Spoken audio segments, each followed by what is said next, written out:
So I don't know if that's the best intro music to this, but it's all I got right now, so I'm running with it. As the title, I guess, goes into a bit, I guess I'm going to address the two elephants in the room. I'll get me out of the way first. Yeah, the weeks to come are unfortunately going to are going to be a little bit weird for me. Not because of anything that's going on right now. It's stuff that's going on in my life. I've got a couple different things going on, like dentist appointment, surgery that's going to be coming up for my my hereditary cataracts that I had my whole life. So I'm going to be able to get my depth perception back. Woohoo!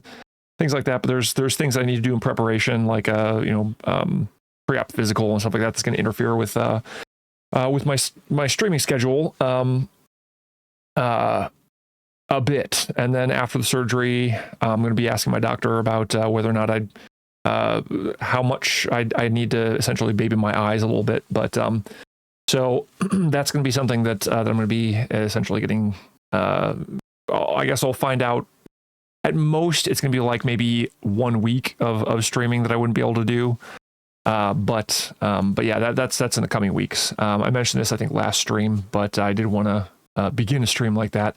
Not necessarily this one, because I am going to be spending a little bit of time, and this will probably be the whole stream, because I got held up at work talking about what's been going on here in the United States. For anybody with their head under a rock or not on X, Twitter, or watching the news at all, there was an attempted assassination of the current frontrunner for the Republican Party, Donald Trump. And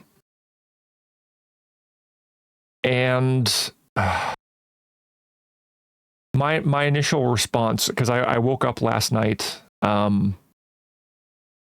I woke up last night and because I work third shift, found out what had happened. My initial response, which actually here, let me.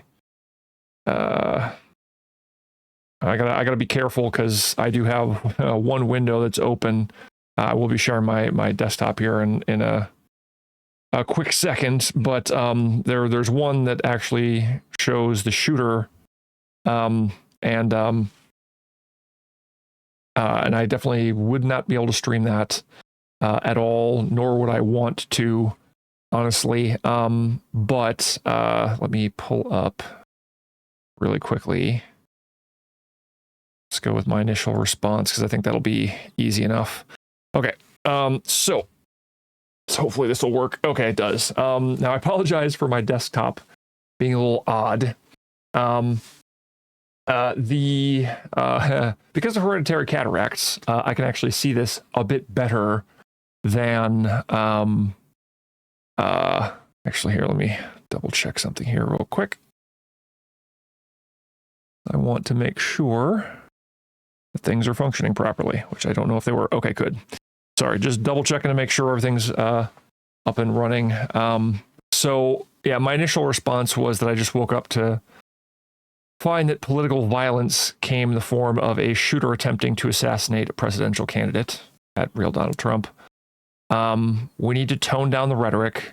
We need to come together and realize our nation is better than this. We can't continue violence.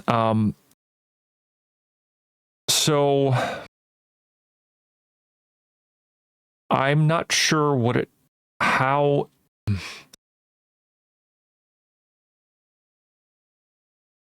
to be pushed this far as a nation is not a good thing. The fact that we have assassination attempt, President Donald Trump, as trending things in politics. I'll get to the Destiny thing in a minute, because that's also something that's very odd, I guess. But yeah, to address this, I guess off the bat, because I wanna share my opinion on the whole thing as kind of a summary.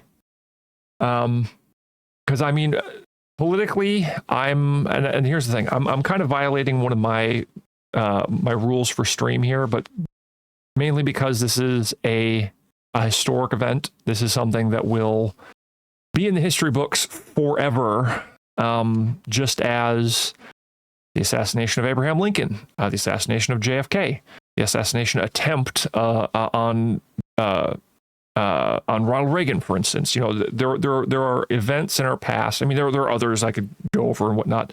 There are events in our past that that have happened in modern times that are going to go down in history. This is one of them. So that's why I am kind of violating that one, kind of the one rule I have for my stream, which is I was going to try and stay away from politics as much as possible. This stream is basically going to be all about politics. So, but I'll say that this is going to be a very rare thing, unless there are other historic events like this, which unless there is some kind of a historic event that is really, really good, I really hope to avoid anything like this in the future. And that kind of leads me to what I think led us to this point. But like I said, let me go ahead and really quickly. Sorry, I'm a little bit of a jumble in how I want to cover this. I don't have like any notes or anything, or like bullet points or like anything that I wanted to follow. So I apologize if this is a little bit haphazard, but hey, you know, that's the way my brain works sometimes. So politically, I would say that I am definitely center right. For most of my life, I have been more of a libertarian. That would be kind of a, I guess, to some classic liberal. That this here in the United States as well. I know that over in, for instance, Europe, I'd probably be farther to the right than normal, even when I was like essentially just a libertarian. Essentially, kind of it's not. It's kind of a lazy position, I'd say, to a degree. I mean, looking back and even being in that position, I knew it was kind of a lazy position, where it's essentially like, hey, you know, you over there, you person, as long as, you know, I'll respect you, you respect me, as long as you're not doing anything that harms other people, hey, you do you, man, you know, you do you. And there should be, we'll be able to get along together. Let's try and make, you know, government as small as possible and keep the government out of our lives as much as possible, right? And, you know, as long as you're not harming anybody, and you know what, even if you're going for like larger government, you know, as long as, you know, the government doesn't interfere with too much with what I'm doing and they let me do my thing, then it's okay. You know, I won't make a big deal out of it. And I had a little bit of a conservative bent, I'd say, to a degree, you know, because I think that there are certain things about the United States that, that are good, that should be preserved.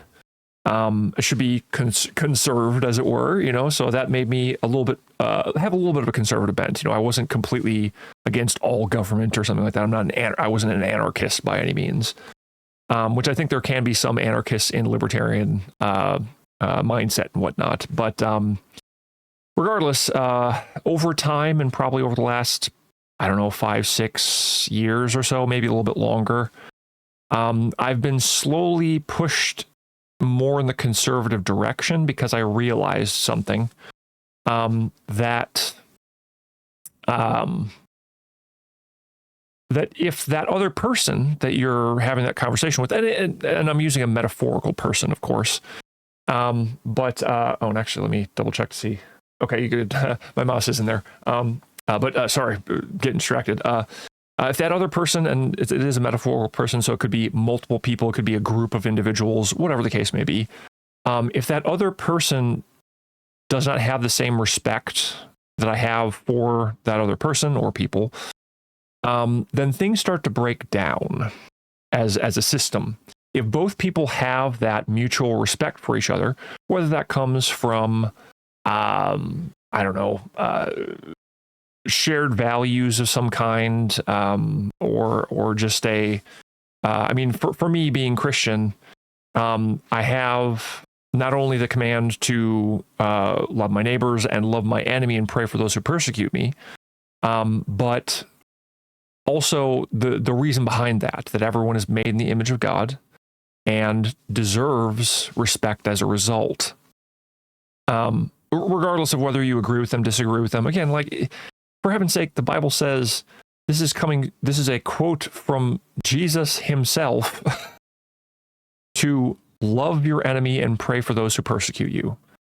So it is an extreme form of love where the person who hates you, who is trying to destroy you, you are to love them. And so again, as long as there is that respect, and I as a person run into this on multiple levels. Like there are times when I have trouble treating text on a screen as just text on a screen. Like I see a person behind the text. So that stems very much from my Christian beliefs, from my changed nature, as I believe that's what happens when someone is saved and God takes out that heart of stone and gives them a heart of flesh, to speak biblically in biblical terms. But yeah, so if there is that mutual respect, that comes from me as a result of my changed nature, because my nature terms my desires. My desire is now more in line with what God wants. God wants is to have me love my enemy, my neighbor, pray for those who persecute me.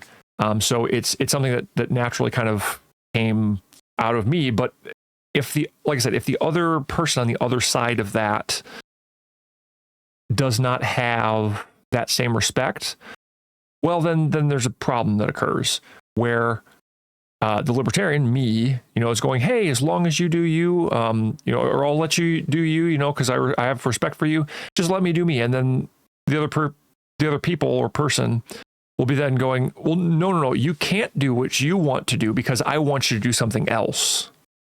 And I'm kind of like, well, maybe this over here I'd be fine with doing, since you're requesting, I'm trying to respect you as a person. But that only goes so far until you reach a point where they're not allowing you to do anything. So it suddenly becomes a one-sided relationship, I guess, as it were, to use relationship in more of a broad sense of the term. So yeah, to end this off, to end the conversation about me off, I guess, in terms of politics, that has pushed me more toward conservatism and being more conservative. So I now kind of call myself conservative with a libertarian bent, which isn't like too much of a change in terms of my political stances on things, but it makes it so that now I'm a bit more, I'll stand up a bit more for what I won't budge on. Whereas before there was a lot more stuff that I'd be willing to budge on, I guess, that I'd be willing to make adjustments for the other person because I'm trying to respect them. And it's like, oh, well, I mean, if you're wanted to make that adjustment, then that's okay. Oh yeah. And then I also do want to, that kind of ends off where I am politically, just so that you know where I'm coming from, so that I'm being kind of upfront and honest with you, straightforward and all that, at the outset, so that you don't like come into this with the assumption, oh, well, you're this way or you're that way. Now you kind of know where I stand on things to a degree. But I did want to address one of the things that popped up in the trending feed there for a moment. And that was the Civil War thing there. I think that a lot of people, in a way, idealize things, and I don't think realize the consequences of what they are asking for. Oh, and actually, I did not hit done on this. Oops. I just realized I made a mistake on my. There we go. Okay. I made a mistake on what I was streaming, and I'm glad I caught that so quickly. Unfortunately, I wasn't quick enough, but it should be fine. So yes, to continue on, I think there are people who will idealize something and idealize what something would be like and what the outcome of that thing would be. To speak a little bit less vaguely, I'll bring up zombie apocalypses. So I was asked a long time ago, I can't remember when this initially popped up. It was years ago, though, let's say. Hey, if a zombie apocalypse happened, what would you do? My initial response was probably die. Because I try to approach things a little bit from a realist perspective, because I have very idealistic tendencies. So my initial response or thoughts were like, oh, I'd do this and I'd get this and I'd come up with a base like this and I'd do this and that. But then I really thought about it and I'm like, well, hold on a second here. If I go more the realist route, I'd probably die because most people would die during the initial outbreak of a zombie apocalypse. And again, this is very abstract and very strange to be talking about this, but the Civil War thing I think is somewhat similar, where I don't think people understand the outcome, just like they wouldn't understand the outcome of a zombie apocalypse, and they've got this idealized version of it inside their mind. And how they would, oh yeah, they'd be the Rick Grimes, they'd be the the person who survives and makes a way in their life, and it would be so much more exciting than just regular life where you drive around, you go to work, and you come back home and you spend money on bills and food, and it'd be so much more exciting. That's what they seem to be thinking. Similarly, I think Civil War, and I hope that I haven't looked at when the trending pops up with Civil War, I haven't looked at what people are saying about it, but I'm betting that a lot of people are saying that we're in a civil war or calling for civil war. And I think that people aren't thinking through how awful that would be.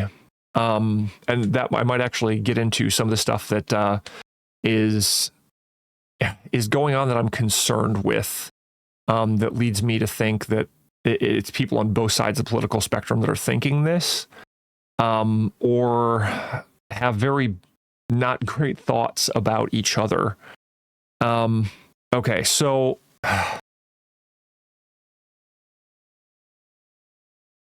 Civil War would be awful because it would be Americans fighting Americans. It would be bloody, it would be awful. And the outcome might be that the country breaks apart, which makes it so that we're not the world superpower, and we're not the ones trying to help other people, help other countries.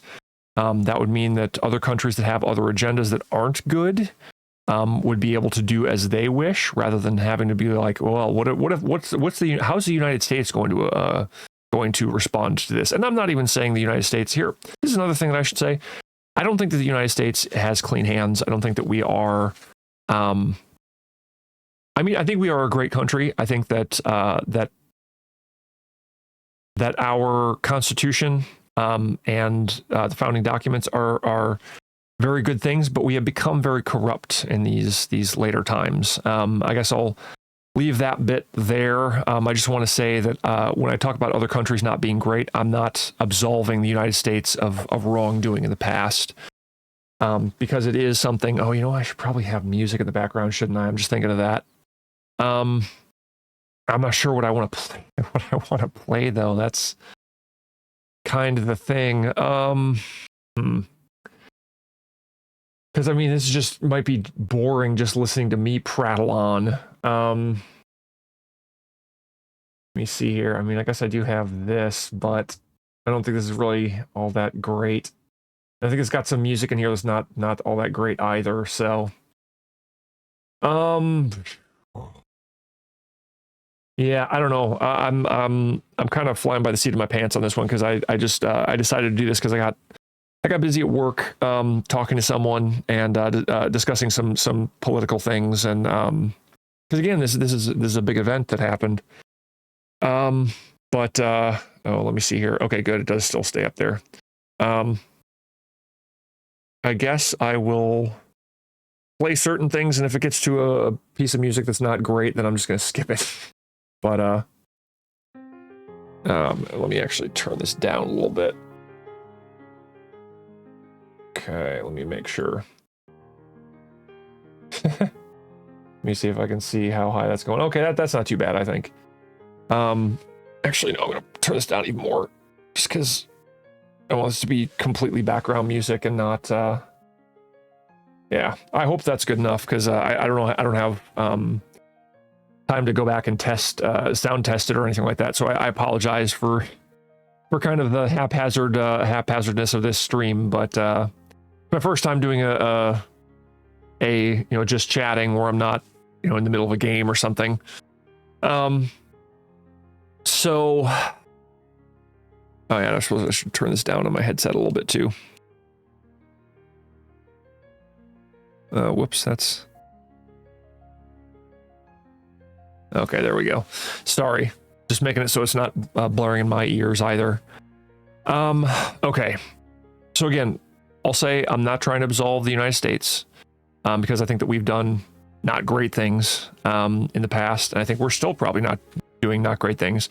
That's one of my gripes that I have with my government right now. And this will actually lead probably right into some of what I was talking about here, where I have to say our nation is better than this, and coming together. I think this is something that we need to do right now, because I think that the amount of rhetoric, which I also mentioned here, has led to this point where we are demonizing the other side. This comes from both the right and the left. And because our politics has become so much like a team sport, which I think is awful. I mean, I was talking to someone at work about how, like, he had watched like some old debates, and he's like, I think he was watching like JFK Nixon debate or something along those lines, and he's like, yeah, I mean, they talked about like differing policies and stuff like that, and there were some jabs at each other, but not much.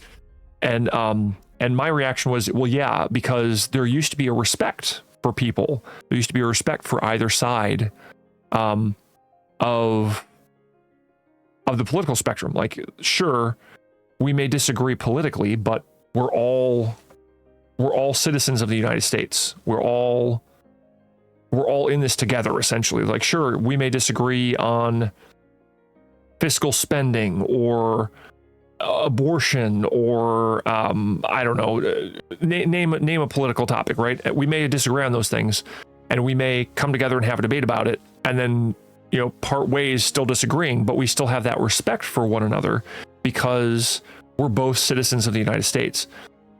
Somehow over the last, I'd say maybe since like 2012, I'd guess, things have started to degrade a little bit over time, and then it just started to go downhill so quickly after Donald Trump was elected, because of, I think, the rhetoric, because people started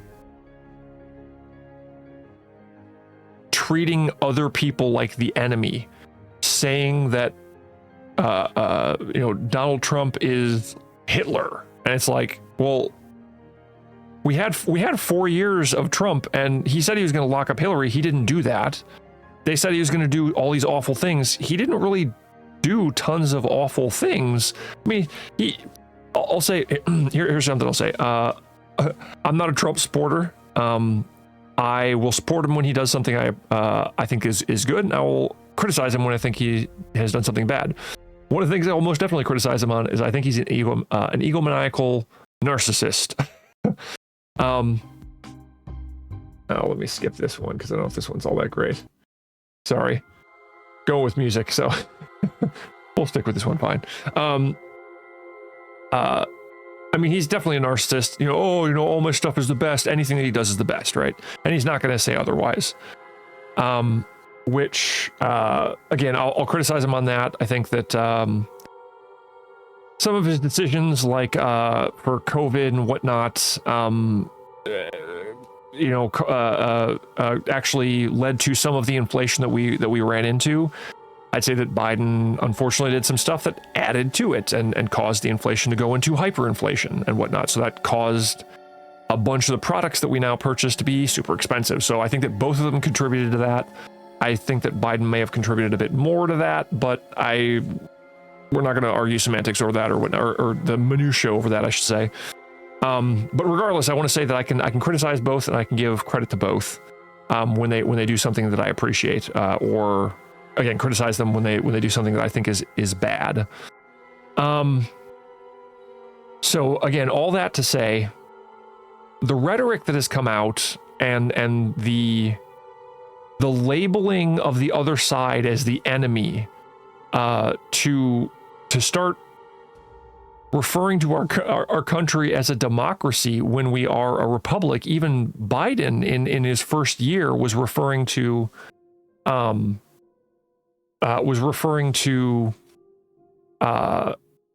republic.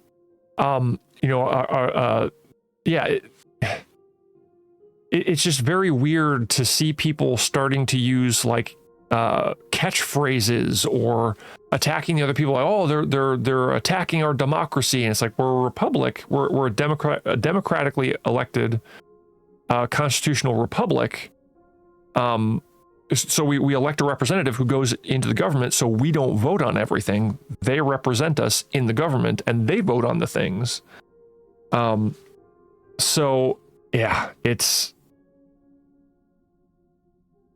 but I don't know. So again, there's this rhetoric that's out there that's like, hey, those people over there are the enemy. And again, this is from both sides. Like, and I've seen on Twitter this popping up. Let's see if I don't know if this next one will actually be it.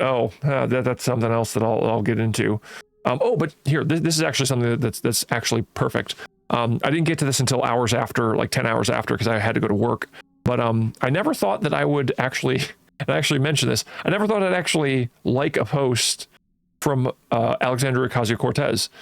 I hope that she actually means this, because I think this is something that we need to hear from everybody in power. That there's no place for political violence. I agree, including the horrific incident we just witnessed in Pennsylvania. Once again, 100% agree. It's absolutely unacceptable and must be denounced in the strongest terms. 100% agree. And then heart goes out to all the victims, because there were, from what I understand, one person who died and multiple people who got injured, including President Trump. So again, like people should be able to come together about this and go, yes, this is something. This is something that we should be able to point to and go, no. We need to pump the brakes here. We're going too far. But again, like I disagree with probably just about everything Alexandria Ocasio-Cortez stands for, but I can still respect her as a person. I can still go, hey, you know what? What you are saying there, I 100% agree with. I think this will benefit all of us. So yeah, but let me see if I can try and find something that's a bit more in line with what I was thinking of. I can't remember. Oh no, never mind. Yeah, unfortunately there's some stuff out here. Let's see. Yeah, I don't know if I have anything up here that actually goes through a bit more of what I'm thinking of, but so the political rhetoric of calling people the enemy, calling people bad names from long ago, like Nazis or whatnot, or Hitler or something like that. Words have to have meaning. They have to.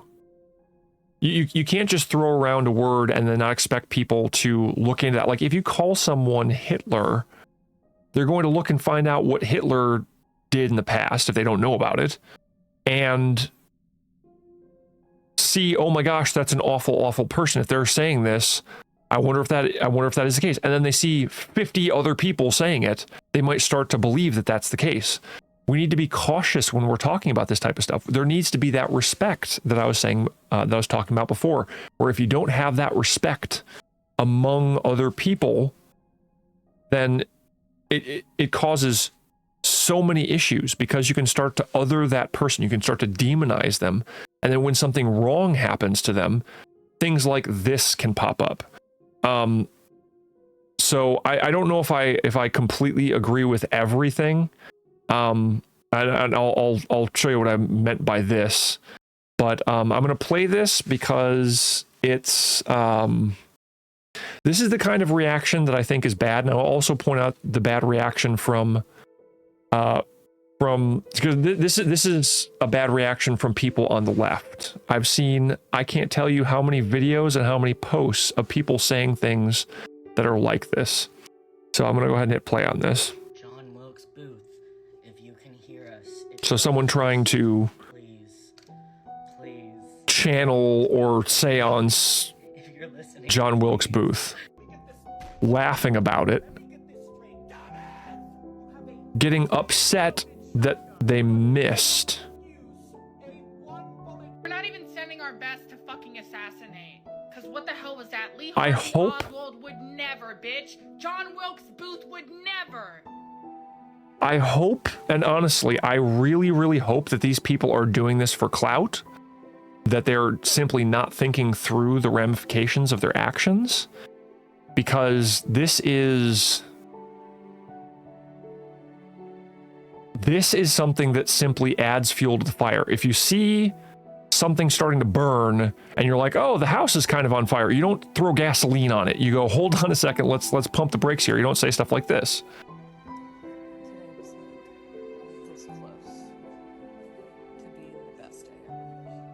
The best day ever.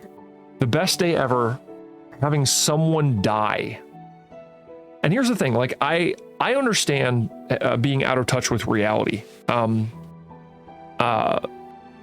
Like, I understand having like some kind of a disassociation with reality, and like I play a lot of video games, right? So knowing that, hey, there's this other reality or something that I'm kind of tapping into, and see, like, doing things in a game that you would never do in reality. And I think that people are getting so out of touch with reality that's starting to be just that much more like a game. And I think, I'm hoping that that's how and why people are reacting this way. Because if it's not, and if it's not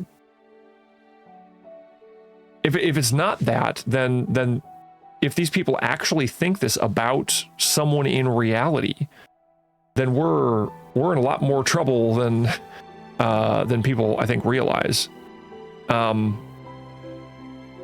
It's like, here's the thing. I know that they've identified the shooter, and I really, really hope that the person is insane, like completely nutty, like off his rocker, insane. Because if it's someone who is even a little bit,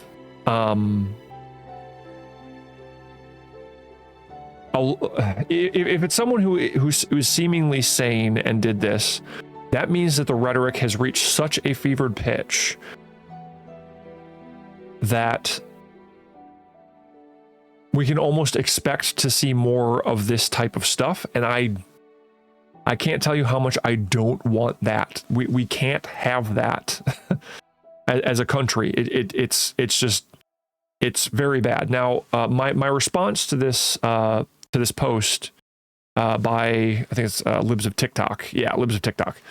My response to Libs of TikTok actually is in response to this last one here, if I'm remembering correctly. So I'll play this one now. Person that at Trump at his rally was exercising that right that all of those Republicans were fighting for. So can you really blame him? So my response to that is, Republicans don't fight for the right to murder people, silly person. What I mean by this is, murder is already illegal.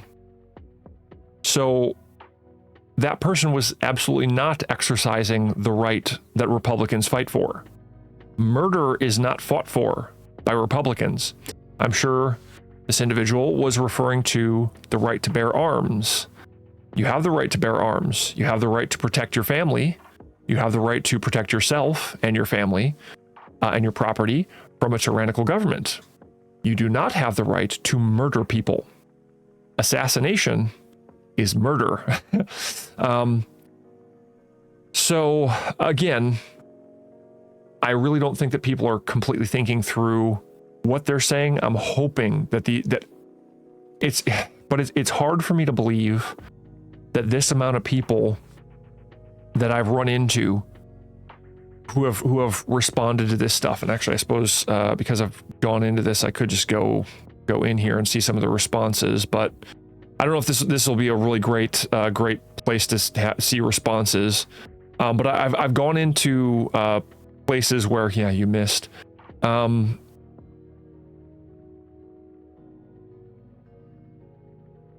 I've heard some people talk about this as well, where see, this is the thing that we should not be doing right here, right at the end here. They're deranged, they're pure evil. You can't do that.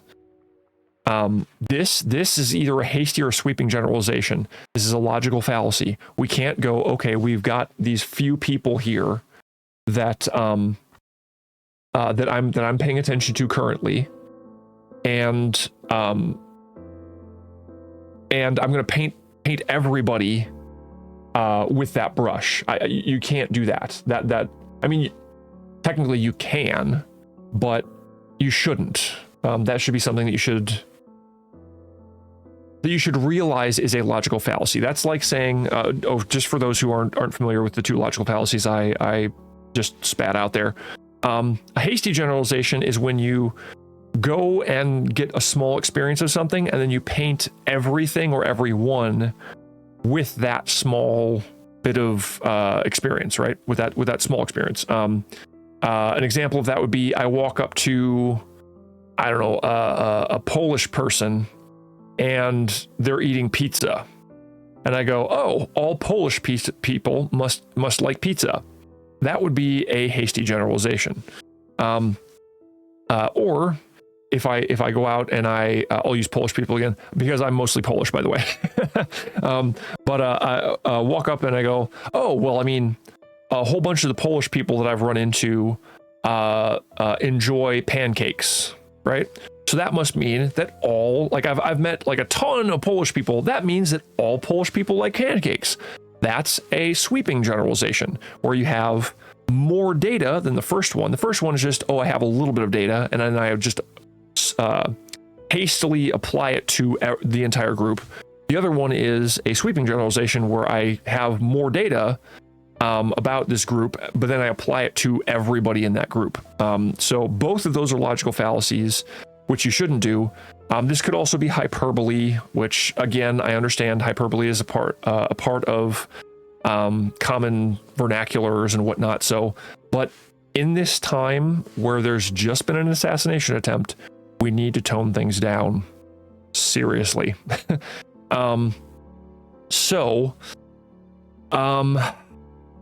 Yes. So again, what I'll say is I agree with some of this, that I think I'd say both the left and the right can actually have an idea of how they act inside, like their own thinking, and they project that onto the other person. Like, if I think a certain way, it can be very easy for me to think that other people think that way too. To bring this into a negative light, there can be someone who's like cheating, like they're in a relationship and they're cheating on their partner, right? Their boyfriend or girlfriend, or their husband or wife, whatever. They sit down and they get very paranoid about the other person cheating, because they're sitting here thinking, well, I'm cheating on them and I'm able to get away with it. So man, that must be really easy to get one over on me too. Then it can be that kind of a thing. So there can be like a little bit of projection in that regard. So I think that's what this person's essentially talking about. So I agree with that to a degree. But I think it can come from both sides of the political spectrum. Right now, it just seems to be very much coming from the left.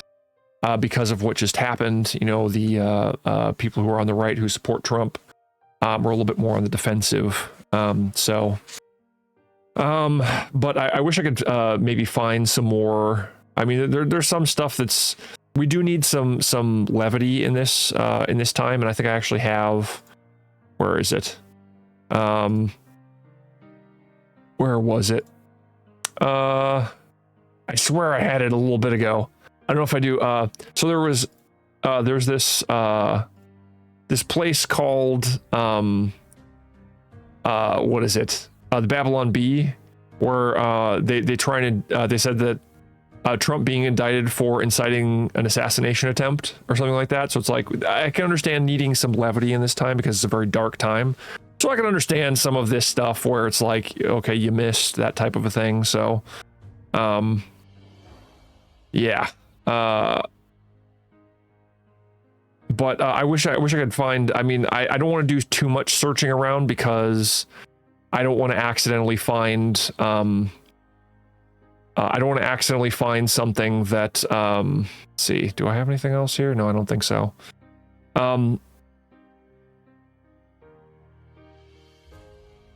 Let me see here. I think I did have some other responses in here because I'm basically looking through my responses right now.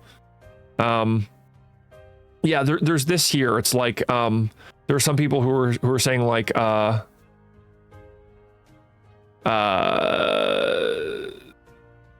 I basically posted this because I saw there. If there are people who are trying to hold like Trump liable for saying something, well, I'm sure we're not going to hear Biden being held responsible for saying this just days ago, where it's time to put Trump in a bullseye. Well, someone did as a result. So again, this is the kind of stuff we need to tone down. But again, I wish I'd prepared a little bit more for this. Oh yeah, here it is. I posted this twice, I think, or maybe a third time, but here, yeah, this is it here. It's like, I think this rhetoric had anything to do with it, and I'm like, not to mention this. So again, this is a perfect example of people going, okay, Donald Trump and MAGA Republicans are a threat to the very soul of this country.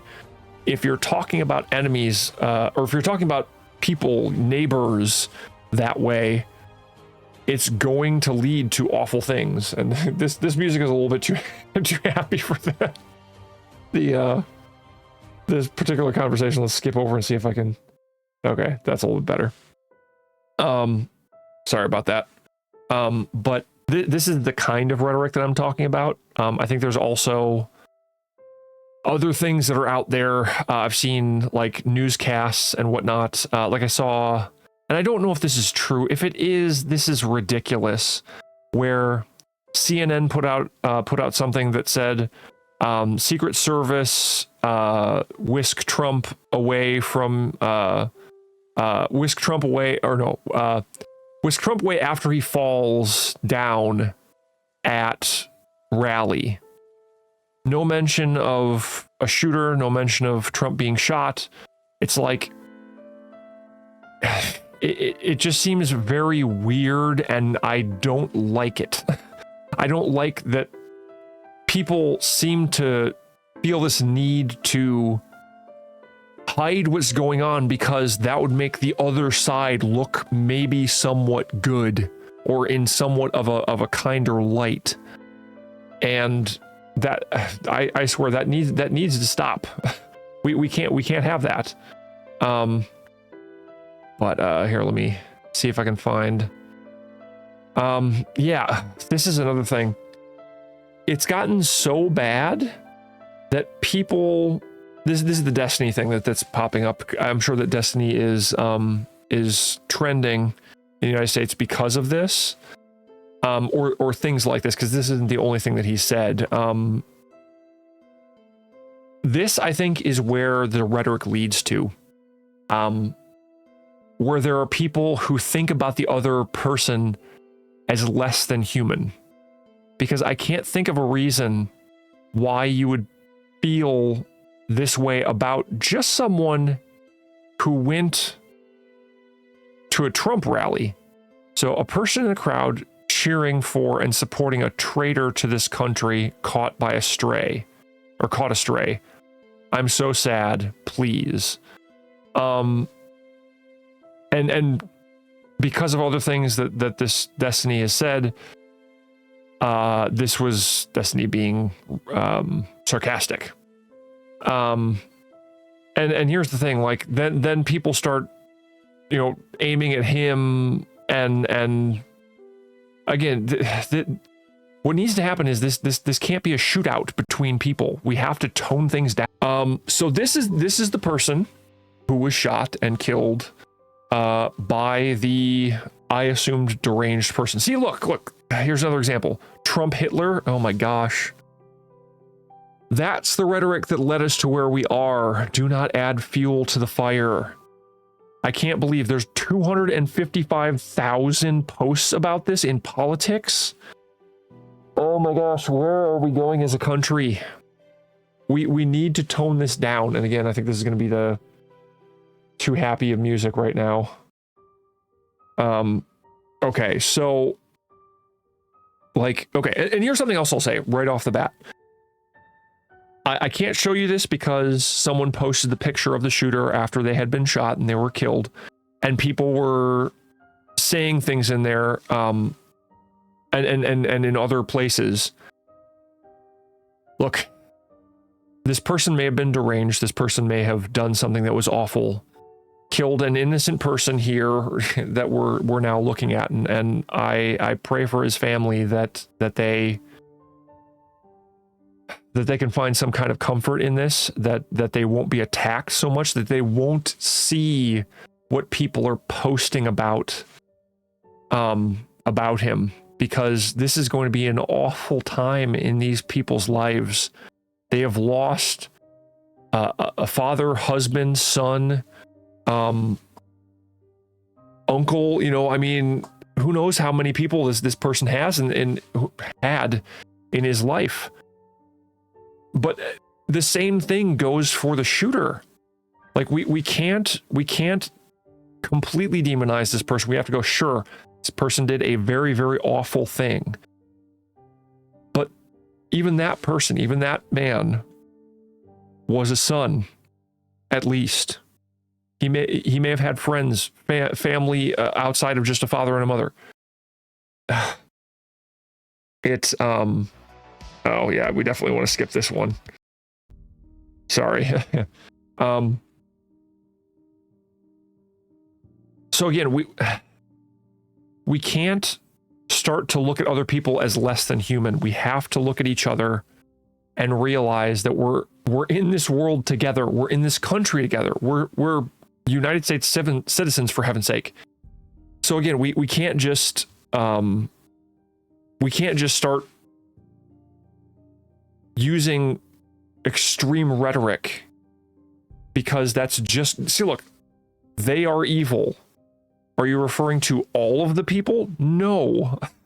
I think that there are a bunch of people who are misled. I think there are a bunch of people who have heard rhetoric and have been led astray by that. And again, I know this is Twitter. I know that this is X, you know, whatever you want to call it. I know that. And this is not actually real life, right? This is people just throwing out ideas and throwing stuff up there to try and get likes and all that, and get more popular, and maybe get some, I don't know, extra revenue or something. I don't know. But this is also happening in the news. Like, I've seen newscasts of people talking about how, like, there was someone on, I believe it was CNN, who said that we need to put a bullet in Trump, and this was back in 2023. You don't think that contributed to this? Of course it did.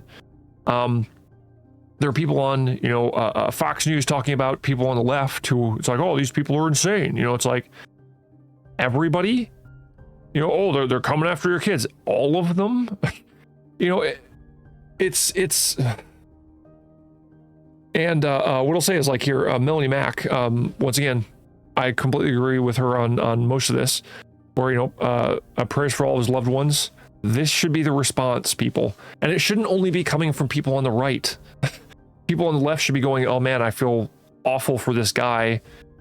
This shooter was crazy. But I've seen so many people, again, only on Twitter. So I'm hoping, one, people on TikTok who are saying, like, oh, you know, too bad for this guy. I'm hoping this Destiny guy, which I haven't seen much of. There he is again, 112 posts about Destiny. You know, posting about how, oh, too bad for this guy who just got shot. You know, he caught a stray. Oh no, I'm so sad, please. It's like, come on, we can't stoop to this level. We have to rise up and be better. Yeah, and see people on the left are celebrating this. See, even Melanie has been seeing people like that. We saw the post deleted or not. Yeah, and I have seen some people who have, like, deleted their posts. And I think one of the videos that I might try and find is again, well, I'm not going to try and find it because I already played a couple videos where people were like, oh my gosh, saw one person coming out of a movie theater saying like, oh, for a moment after coming out of this movie theater, I thought it was going to be the best day ever because I thought that Trump got assassinated. Then I found out that he wasn't, and it's the worst day ever. It's like, sure, that's on TikTok or whatever. I think it was TikTok or Instagram or something, whatever. Again, it's probably people looking for clout chasing or I don't know. I think this is going off into.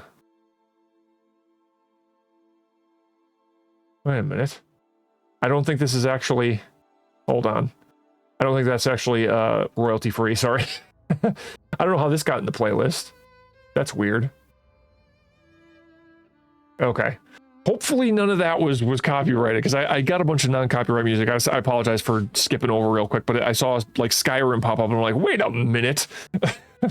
So you just make sure that that's doing that. Okay. But anyway, sorry about skipping around, but I definitely don't want to have a copyright claim on my stream as a result of accidentally having this go outside of my DMCA free stuff.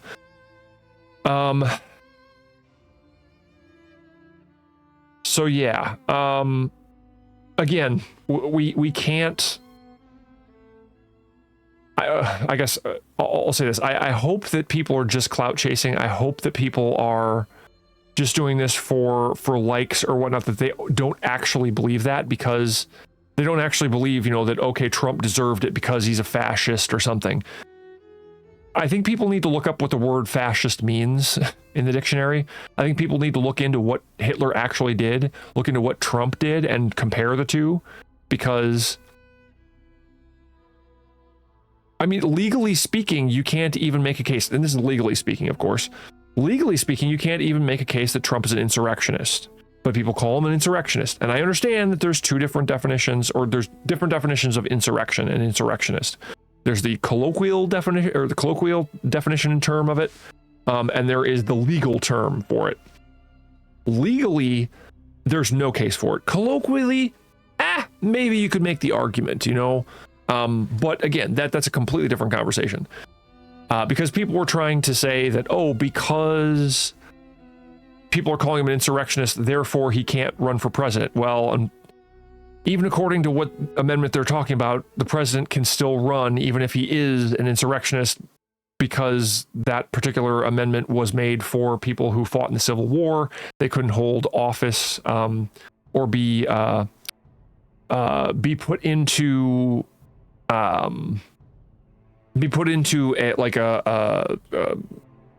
I don't know, like a executive branch official or something like that. They wouldn't be able to do that. So it's like, it prevents them from doing that, but you could have an insurrectionist be a president. It's just something that's in our founding documents. There's no law against it. So, but regardless, again, it's what people are doing right now.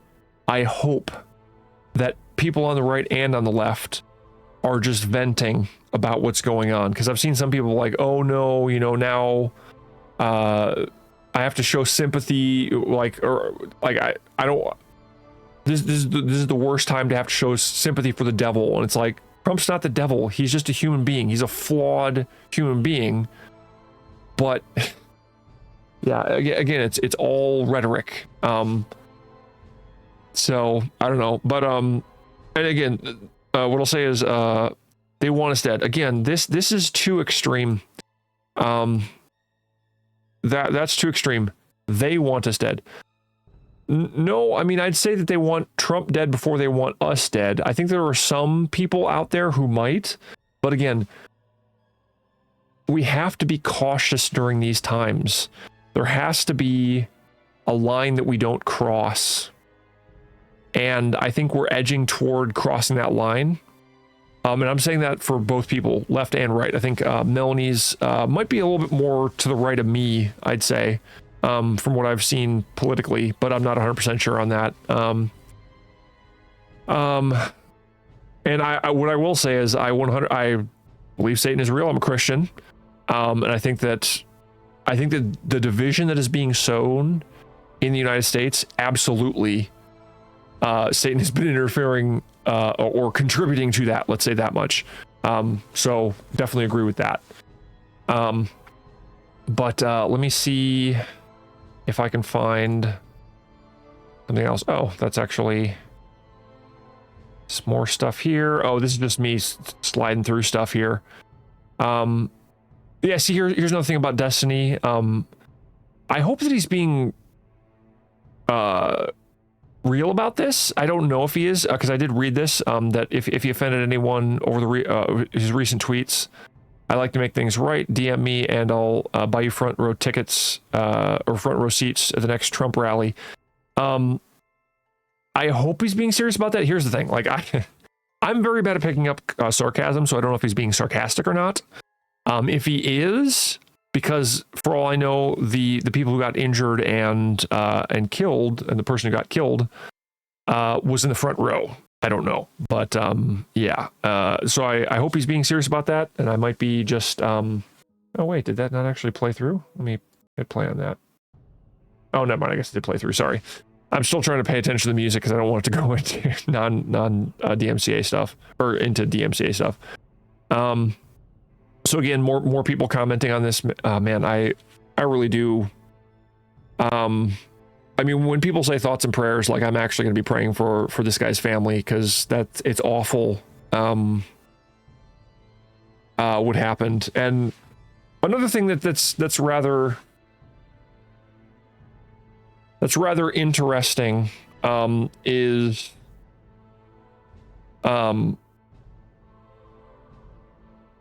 wait, what? Hold on a second here. That can't be right. We have to point out, no matter who the shooter, what the shooter's motives were, no matter who the shooter is, you are going to hear conspiracy theories going forward.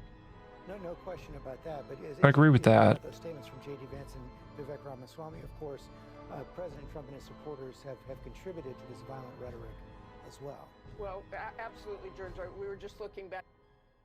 Okay. Violent rhetoric, even if there was violent rhetoric, because here's the thing.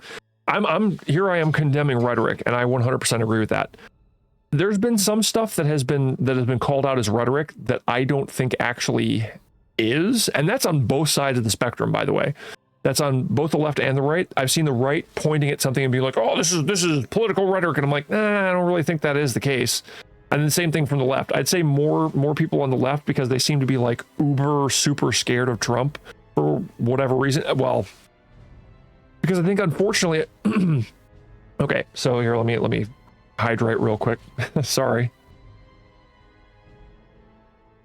So something that I think is a big issue is that places like CNN, like ABC, some in rather than like local news networks or whatnot, MSNBC, things like that, I've seen them go very, very hard into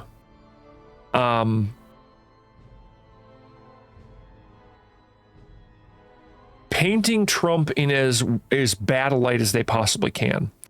Now I've seen this over the years, and I can't tell you how many times I've gotten frustrated at having people say things like, the first example that comes to mind, and this is probably one of the more egregious ones, and one of the ones that I just saw in the debate with Biden, the Trump and Biden debate that just happened, not too horribly long ago. Biden called out Trump on having called white supremacists and neo-Nazis very fine people. The issue is, even Snopes, a more left-leaning fact checker, had already fact-checked that before the debate as false, that he did not say that.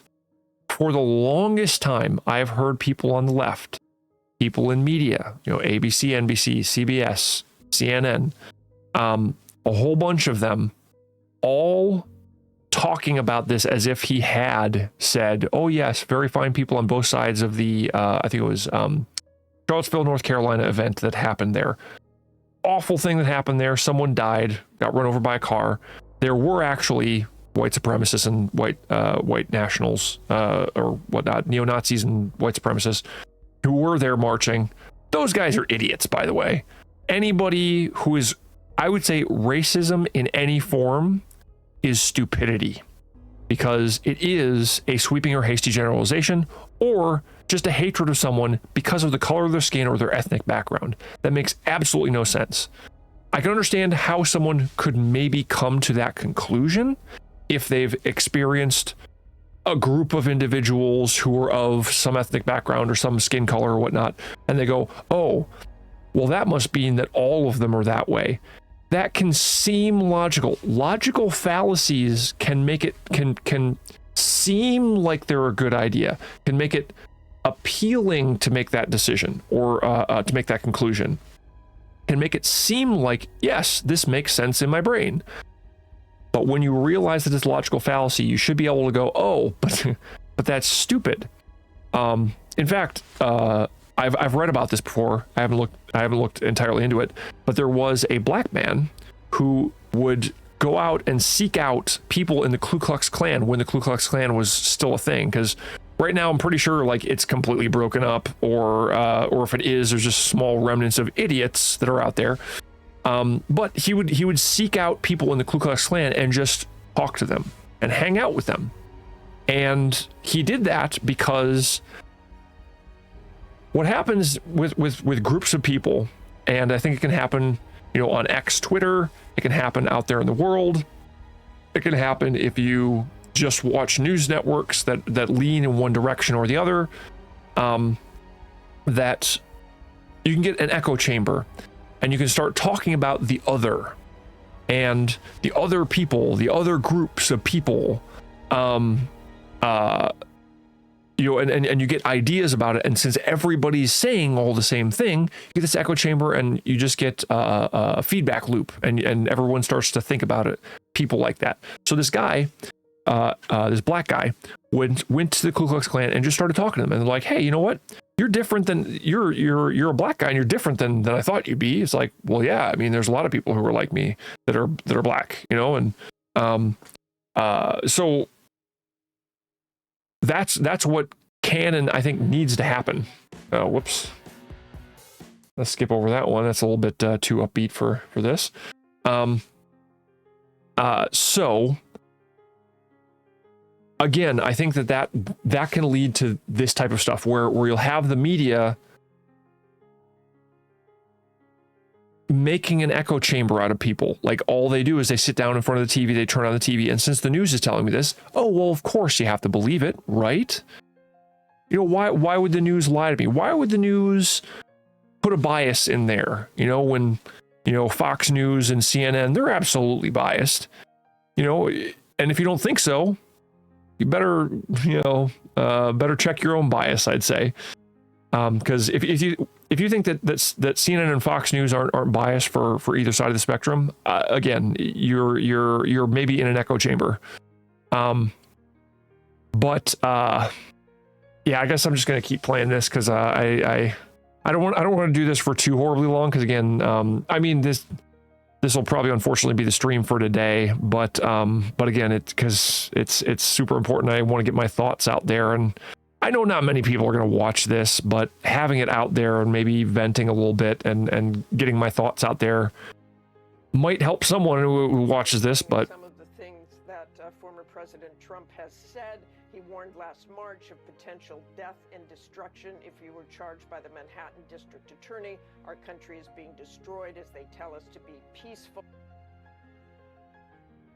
So here's the thing. I will absolutely criticize Trump for saying that type of stuff in this environment. If someone says, if I get indicted and put in prison, people are going to react in a certain way, that's not him calling for the violence. That's him saying, there are people out there who care very much about my well-being. If I get put in prison, they're going to think that this is illegitimate. They're going to think that our country is being taken over, and they're going to react in a very bad way. We can't do that. Like I'm kind of saying that as well. It's like you can't push people. You can't keep pushing people and not expect them to then start to misbehave in very, very bad ways. And I'm even putting it very nicely, because I think that an assassination attempt is not just misbehaving. So again, look at this. We got Trump Hitler again. Again, we need to tone down the rhetoric. We don't need to ramp it up, because that's just going to make things worse. Ugh.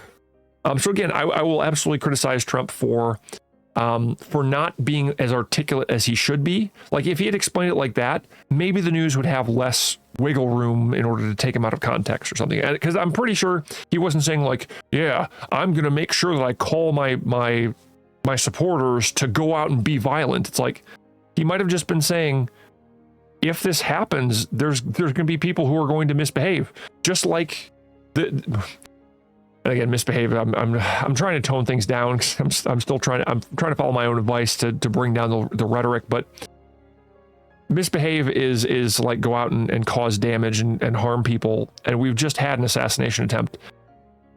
So if they're holding Trump accountable for things that he has said that could potentially lead someone to violence, they're being hypocrites right now. The irony of them saying Trump really needs to tone down his rhetoric while we call him Hitler and say that he said that white supremacists were very fine people, and he's a fascist, of course, who's going to put people in camps, and he's a racist who wants to kill all the Mexican people. It's like, they didn't say that last part, but again, it's like they've said things in the past that tried to paint him in the worst possible light, and the irony of them saying, well, he's partially responsible too. What? And again, maybe I just look for balance, I guess. I'm going to skip this one again. Sorry. I think probably the measured way of doing things, and I've been trying to do this all along, and I don't know if I've done a great job of it either, is anytime that I'm going to criticize other people, I'm going to criticize myself. I'm going to go, hey, you know what? This is something I struggle with. This is something that like when I say we should tone things down, I'm trying to tone things down myself, and I'm not doing a perfect job of it either, but at the very least they should be like, you know what? Yeah, we probably shouldn't have called Trump Hitler because he's not actually Hitler. We probably shouldn't have been saying things like, someone should put a bullet in Trump, because that probably caused someone to think, maybe they're giving me the green light on putting a bullet in Trump. But no, they're going to, well, I mean, Trump needs to take responsibility for some of what he said.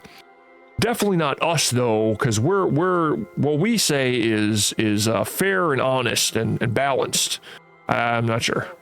Trump in January warned of bedlam in the country if the criminal charges against him succeeded. And of course, in March, he said, now, if I don't get elected, it's going to be a bloodbath for the whole. That's going to be the least of it. It's going to be a blood. Oh my gosh. Okay, this is another one. Oh my gosh. Okay, so I'm going to fact check this for you right now. I'm not going to look it up because rather than me looking it up and you'll be like, oh, I don't like that source. You go look it up if you don't trust me. So this one, when Trump said it's going to be a bloodbath for the auto industry, he wasn't saying it was going to be a bloodbath for the nation, as in people are going to go around shooting each other. That's not what he was talking about. So again, everybody on the right, on the left, needs to tone down the rhetoric, needs to stop taking things out of context, because this is what's pushing us in this direction where, once again, I hope that this person was just nuts, was just insane, because if they weren't insane, things are getting much farther progressed than I was thinking initially. And that'll be even more scary. But again, like, oh, it'll be a bloodbath for the auto industry. He said that, and again, I have not looked 100% into everything that was being discussed, but I know he was talking about it's going to be a bloodbath for manufacturing and for, I mean, like, I think I've seen videos that people have put out on YouTube of them talking about, oh, it's going to be a bloodbath. It's going to be a bloodbath. It's going to be a bloodbath. It's going to be a bloodbath. It's going to be a bloodbath, in reference to other things. So them picking this out, again, it's them taking something that Trump has said and making it like, oh my gosh, how dare he say this when we've said this in the past before. It's the irony and the hypocrisy I mean, right now I'm criticizing people at NBC or people on the left or whatnot, because again, it's very easy for people on the left right now to be doing that type of stuff because Trump's the one who had the assassination attempt on him. And it's easy for the people on the right now to be like, hey, our side has been victimized. So it's easier for them. So that's why I'm criticizing the ones on the left a little bit more. But again, like I said, people on the right need to tone things down too. It's because actually earlier I was talking about how like you can't demonize an entire group of people. You can't say, oh, see, this proves that all of them want to kill us. No, it doesn't. It proves that maybe one insane person listened to the rhetoric that's out there in the media and went through something very stupid and hurt people, killed a person, you know. So, yeah. So I guess I'll keep playing this. But again, she just went over something that I had mentioned before, you know, where it's like if you take something out of context, it's just gonna add fuel to the fire. And if you keep doing it, man, it would be so nice if every single news channel, Fox News on the right being biased, CNN on the left, this particular ABC News person, if they would be like, hey, you know what? We need to pump the brakes here. We need to slow things down. We've been using some rhetoric here that we were hoping that people understood was somewhat rhetorical, was hyperbolic. But things have gotten so heated into the point where we're going to be stepping this back. And it would be really cool if all of them would just come out and say, yeah, you know, that whole thing about a bloodbath. I mean, the whole context of this was about the auto industry. Yeah, you know, that whole thing about, you know, that thing we were talking about with Trump saying there were very fine people on both sides. Immediately afterward, he said that he wasn't talking about white supremacists or neo-Nazis. He said that he wasn't talking about them, and he said that they should be condemned totally. So, you know how we said that before? We were just trying to make Trump look bad, and we apologize for that. We need to step things back. You know, it would be really great if everybody could do that. And again, people on the right are doing, like I said, are doing the same thing. I've gone over some of the posts in this where they're talking about like, oh, you know, all these people are, you know, they're demons, you know, they're coming after our kids or something like that. It's like, not everybody is. I mean, maybe some of them are, just like maybe some of the people on the right are actually racist. You know, it's like I think they're racist on both sides of the political spectrum, by the way. And they're all idiots. All racists are idiots. But regardless, again, there's plenty of correction that can happen on both sides. And in this situation, in the situation where we find where there's 1.93 million posts about the assassination attempt, we need to tone things down. We need to pull things back and go, hold on a second here. Let's evaluate not only what's going on, but ourselves, and see how we may have contributed to this. Not just try and point the finger at other people, because this I think I might have gone over this a little bit, but politics has become like a team sport, and that is awful. Because sports are one thing where you can have rhetoric in sports. Oh yeah, we're gonna go out and kill the other side. Yeah. Oh man, yeah. We're I don't know. I'm not like a big sports guy, so it's a little bit hard for me to come up with phrases to discuss this. But I know that sports, like when there are two teams at each other, there are fans on either side, and they'll yell at each other. Oh, we're gonna kill you. You know. Oh, we're gonna smash you into the ground. You know, things like that. And people understand that's rhetorical. That it's not. They're not actually talking in. They're not saying we're actually going to hurt you or something like that, right? That we're actually going to kill you. It's like people understand that. But when you're talking about politics, oh hi. Sorry, I wasn't expecting. Thank you for the follow. Boycott Tarzan. Sorry if I'm not pronouncing that properly. I apologize. I have dyslexia, so when things go up and down like that. Oh, I got it. Oh, cool. Well, thank you for the follow. I was not expecting this, because normally this isn't what I do. Like, I actually have a rule where I don't talk about politics on stream, but because of the historic nature of this, and because I think I've seen so many things on Twitter where I think that the political rhetoric and the way things have gone here in the U.S. have gone to the point where it's become like a team sport like that. Oh no, that's fine. I don't mind. If you want to stream this, that's fine. I don't care. I only just started streaming like 2.5 months ago. So, Canadian centrist here. Okay. Earlier I mentioned that I'm actually, I used to be more toward the center. I consider myself libertarian. I used to consider myself a libertarian with a conservative bent.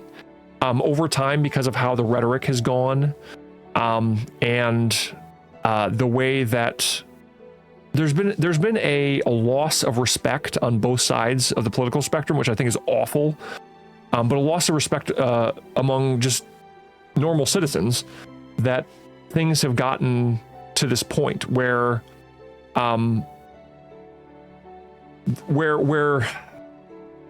one side is kind of beating up on the other, and me being a libertarian with a conservative bent, if the other person isn't respecting me, like libertarians were typically like, oh yeah, as long as you're doing your thing, and you're not hurting any people, yeah, you do you. But if respect drops, then the people who are being libertarian are the ones who then start to get like pushed, essentially. But yes, that's what I'll say. If things don't change, I 100% agree with that. That if things don't change, if the rhetoric doesn't get toned down, that if we don't take a step back and try to evaluate how we got here and who contributed in what way, because I think it's people on both sides who contributed to this, by the way. It's not just, I mean, right now I'm picking on the left because again, it's easy because they're right now saying that it's like, oh yeah, Trump actually contributed to this. Like, so his rhetoric made it so that, but then in the same right, they're not going, yeah, and our rhetoric contributed to it as well. Today's essentially January 6th for the left. Yeah, I could agree with that to a degree. I would, I think that,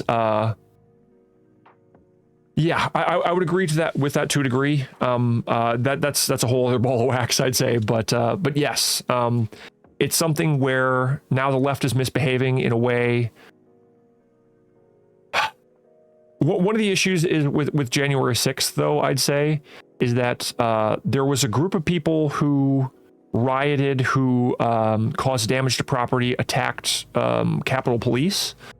And then there was a group of people who were just there protesting and ended up walking into the building rather than breaking into the building. So that one gets a little bit more complicated. Also, though there were Capitol Police who died, they didn't die that day, and they died of, I believe one of them died of a heart attack, and the other one died, a heart attack or a stroke, I can't remember, and the other one died of suicide. Now, you might be able to make the case that going through such a stressful situation and being stressed afterwards may have contributed to those things, but they didn't die on the day. The only person who died on the day was one of the protesters, and she was shot by Capitol Police, from what I understand. But so again, it's not exactly a one-to-one, but I definitely agree that I think it's very much a similar thing.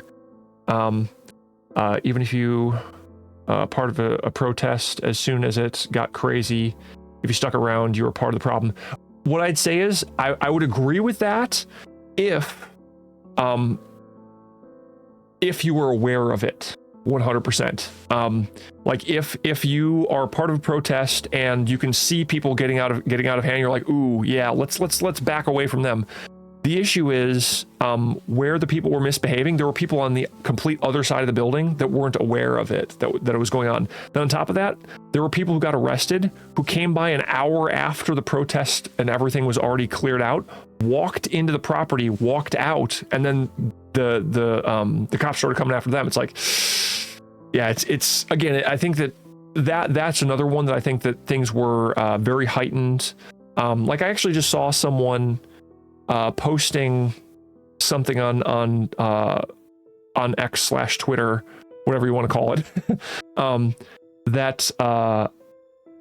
that Trump supporters tried to hang Mike Pence, Trump's former vice president. What I think people don't understand is the gallows that were brought there was like a 5-foot thing that was a prop for the protest. Like, you might have been able to hang like a midget, but it was yes. Oh, 100%. I agree with that. That both sides are spewing rhetoric, are adding to this team mentality that of how politics has become here in the States. And I 100% agree that with your comment before about like civil war is going to happen if this doesn't stop. And here's the thing. I think there are some people who are actually idealizing civil war, like going, yeah, that's what we need right now. No, we don't need that right now. That's bad. The fact that you bring anything that is a symbol of execution is going too far. I could see what you're saying. I think that can be the case. I think that there are people who, and I would say on both sides, who will also put like symbolism like that, where if you put like a noose, or I've seen people like bring out a puppet of Trump with a noose around his neck, and then they're like holding that up. What's her name? I can't remember. Some comedian who like had a photo shoot holding a severed head covered in blood, of Donald Trump, and it's like, ugh. That type of stuff can happen on both sides. So what I'd say is I agree. I think that that is going too far. But I'd also say that that can be covered by the right to protest, even if someone does go a little bit too far with the symbol of execution. But here's one of the things. I would even defend, and I can't remember her name. I really wish I could remember her name. The lady that held up the severed head. It was a mannequin head or something like that, or some plastic head thing. I would want to know what her intent was behind that, just like I would want to know the intent behind the people who are protesting with the small gallows. Like, if their intent was to say, "Hey, if you do this, this is a treasonous offense, a treasonous action that used to be punished by hanging," or something like that, then I'd be like, okay, but still, you should probably stay away from that far of rhetoric at this point, because even by January 6th, the rhetoric had reached somewhat of a fevered pitch, but not as bad as it is right now. So, yeah. Regardless, I don't think our founding fathers would believe in that. They would believe in a judicial process. Oh yeah, no, I think that. I'd say that the founding fathers were geniuses in the system that they set up. Separation of powers and all that stuff. The documents of the United States are very good. The issue is that there's been so much corruption that's gotten into our government through big corporations and big business and big pharma and all that stuff. I think there's a lot of heck, there's even politicians that are that run on some issue that they're like, I'm going to fix this, and then they never fix it, because then they can run it again next time when their next election phase comes up, and they're like, oh, I can just run on the same thing. They just have job security. I hate that. So again, there's definitely corruption, and I would say both sides are corrupt. Republicans and Democrats, most of them, the vast majority are corrupt. I would not go that extreme and say that all politicians are, or politician equals corruption. I think there are some people. I think it's very hard to be a politician and not get corrupt, because with being a politician comes power, and power can very easily corrupt you. So yeah, I wouldn't say it's a one-to-one comparison, but I think I understand the sentiment that you're trying to say, and I would agree with that. So, but yeah, think about what I'm more than willing to think the cerebral thing and the mind maelstrom bit. Even though I play video games most of the time, I definitely I'm a very cerebral person. Imagine every bill is sent out as an Amber Alert. Oh, so you're going for I assume you're heading in a direction of an actual true democracy then, like where everybody votes on something. Let's hear, and you vote through your cell phone to get a better public opinion. Oh, what I would say is, I think that if we were to have in the United States, we are a democratically elected constitutional republic. So we elect a representative that then goes to represent us. I think that like the important bills, like if every single bill we had to vote on, it would have to still go to our representative, I think, because then the representative would go, okay, the majority of people in my district want this. Therefore, I will make a decision whether or not I'm going to go side with them or against them. I think that's something that I think is necessary, but using technology as a cheap way to do a big consensus. Here's the thing. The founding fathers of the U.S. had and spoke about like debates and whatnot of the tyranny of the many and the tyranny of the few. So a pure democracy, and I've heard it explained like this, so I'm stealing this from someone. A pure democracy is two wolves and a lamb deciding what's for dinner. A constitutional republic is a well-armed lamb contesting the vote. That's I think what let's see here, screw the left, screw the right, one party where the popular votes on everything as a whole. Yeah, see, like I said, the founding fathers had discussions about this, where then all that would become is majority rules. Where the electoral college would be gone. You wouldn't be able to have I mean, depending on how broken up this is, like if you're saying like a pure democracies are I don't know if I think I probably wouldn't be able to say that I support that. I don't think pure democracies are a good thing. Though I think that, like you're saying, the technology that we have today makes it so you'd be able to do that 100%. But yeah, I'd say I'm not a fan of pure democracy, just because, like I said, it becomes something where there can even be like a majority of people and then a small elite group of people who know that either side are going to vote for whatever, and then whatever that small elite group of people vote for, that's what actually happens. Like if there's like 10% of people, and then there's the other 90% on both sides, like 45% over here, 45% over here. Then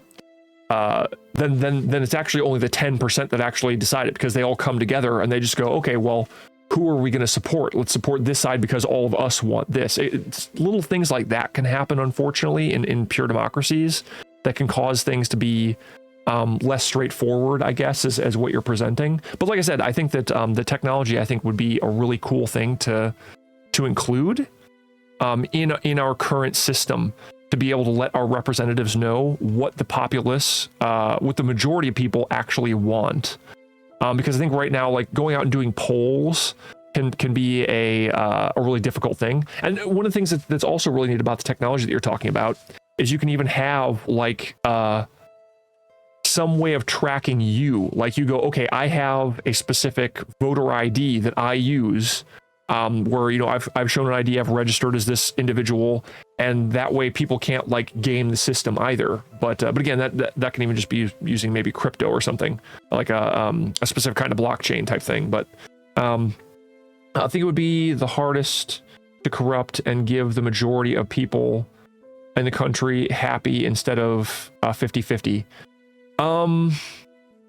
Like I said, I think that there are unfortunately ways. I mean, particularly right now where people are so polarized on things, like the things that people are most polarized on, there'd be some elite group who'd just be able to come together and be able to decide what they want to have happen. It's not as hard as you might think it would be, but let's see here. A lot of people agree with things on the other side, but will never vote. Yeah. Oh, I 100% agree on that. That there are like, To be straightforward with you, like I've voted a libertarian, I've voted a Republican. I don't think I've ever voted Democrat before.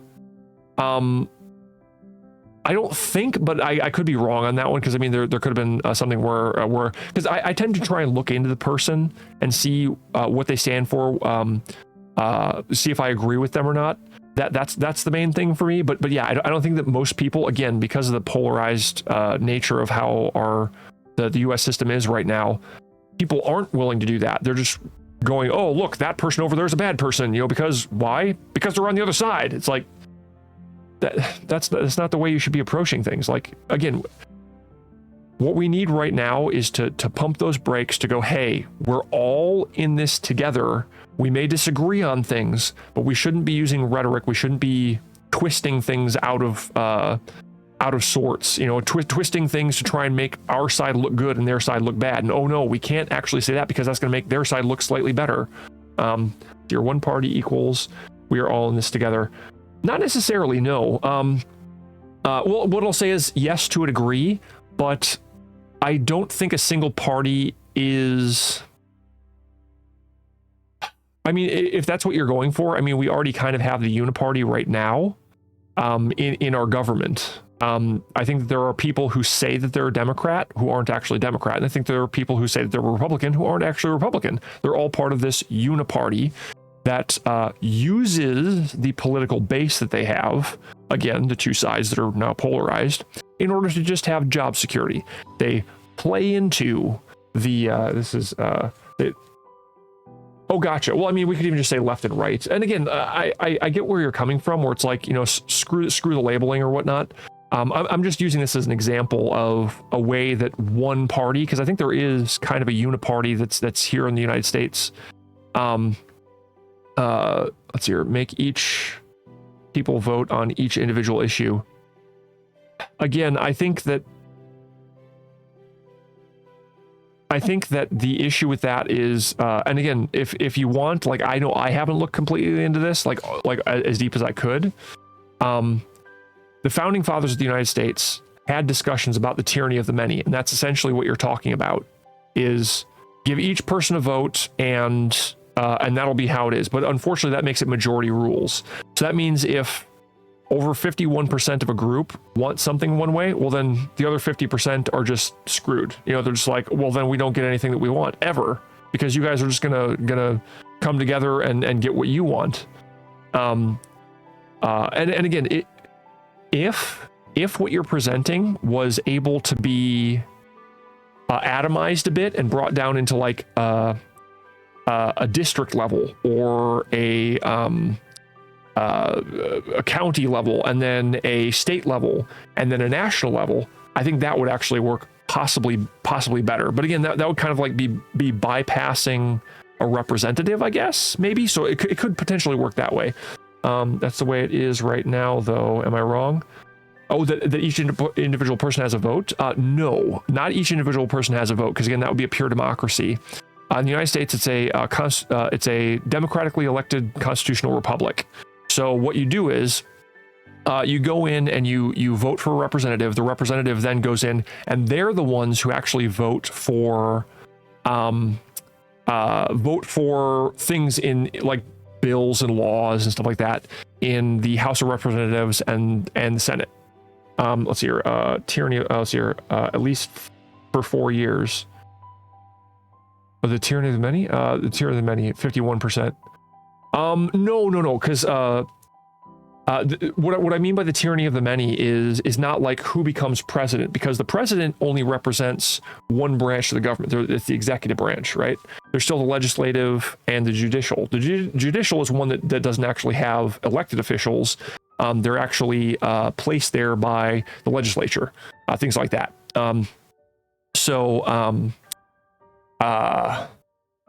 So yeah, it's technically not the tyranny of the many right now, because all the 51% or whatever of people on the left, they elected their current president. The president has only a certain amount of power. So now that president represents the federal, I guess the federal stance on things. We were still able to vote on local, and state stuff to elect representatives there as well. So it's not a full tyranny of the many. Again, how's that different than a democracy? The difference with a pure democracy would be a law pops up and everybody votes on it, like any bill, any law. So we would have no Senate, no House of Representatives. We might have a president, I guess, but there would be no reason for the House of Representatives or the Senate, because all of the individuals would have a vote on it. And once the vote comes through, well, then whatever that bill is would just go through. So I guess there might be, I guess what it would be in a pure democracy is there would be like a president who puts forth. Oh, here, let me skip this because this is the song that is a bit too upbeat for this particular. There we go. So you might have like one individual who comes up with a law or something like that, or there might even be. I suppose we might have the Senate still, but we wouldn't have the House of Representatives, because the House of Representatives actually puts forward bills and whatnot. So you might have the Senate who would then come together and be like, okay, this is a bill that we think should be discussed. Let's put it out to the masses, and then every single individual would then vote on it. And if the majority would then have that go through. That would probably be the closest thing to a democracy. Right now, we don't vote on basically any laws or bills that come out. That's handled by the House of Representatives.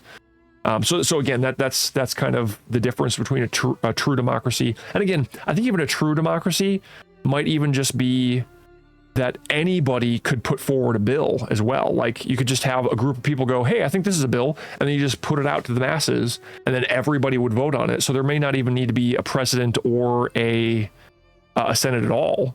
Like it would just be a true democracy. It would just be everybody, puts out, like a group of people put out something where they're like, I think this should be a law, and then everybody votes on it. that would essentially be a true democracy. But yeah, what I'd say with that is, unfortunately, and you can't market the laws. Can't market the laws? I'm not sure I understand what you mean by market the laws. But essentially, the issue with that would be, well, okay, this group over here in the middle of nowhere, I don't know, farm town comes up with like, hey, we need this law to be able to shoot wolves because they're killing our sheep, right? And they put it out to the masses, and then like people who are like 1,000 miles away are like, no, that's stupid. And the majority of people go, no, we're not going to shoot wolves. Wolves are nice and they're endangered. So then the people who are the farmers are like, well, crap, we're screwed. Now we're going to have all of our lambs slaughtered, So make it illegal to make political advertisements. I'm not entirely opposed to that. It depends on how far you mean, what you mean entirely by that. But yeah, what I'd say is there should be more.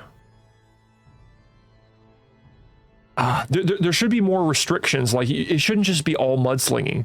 Like political advertisements, if there are political advertisements, should have the politician or the person running actually talk about what they're going to do, what their policies are, and how they plan on enacting those policies.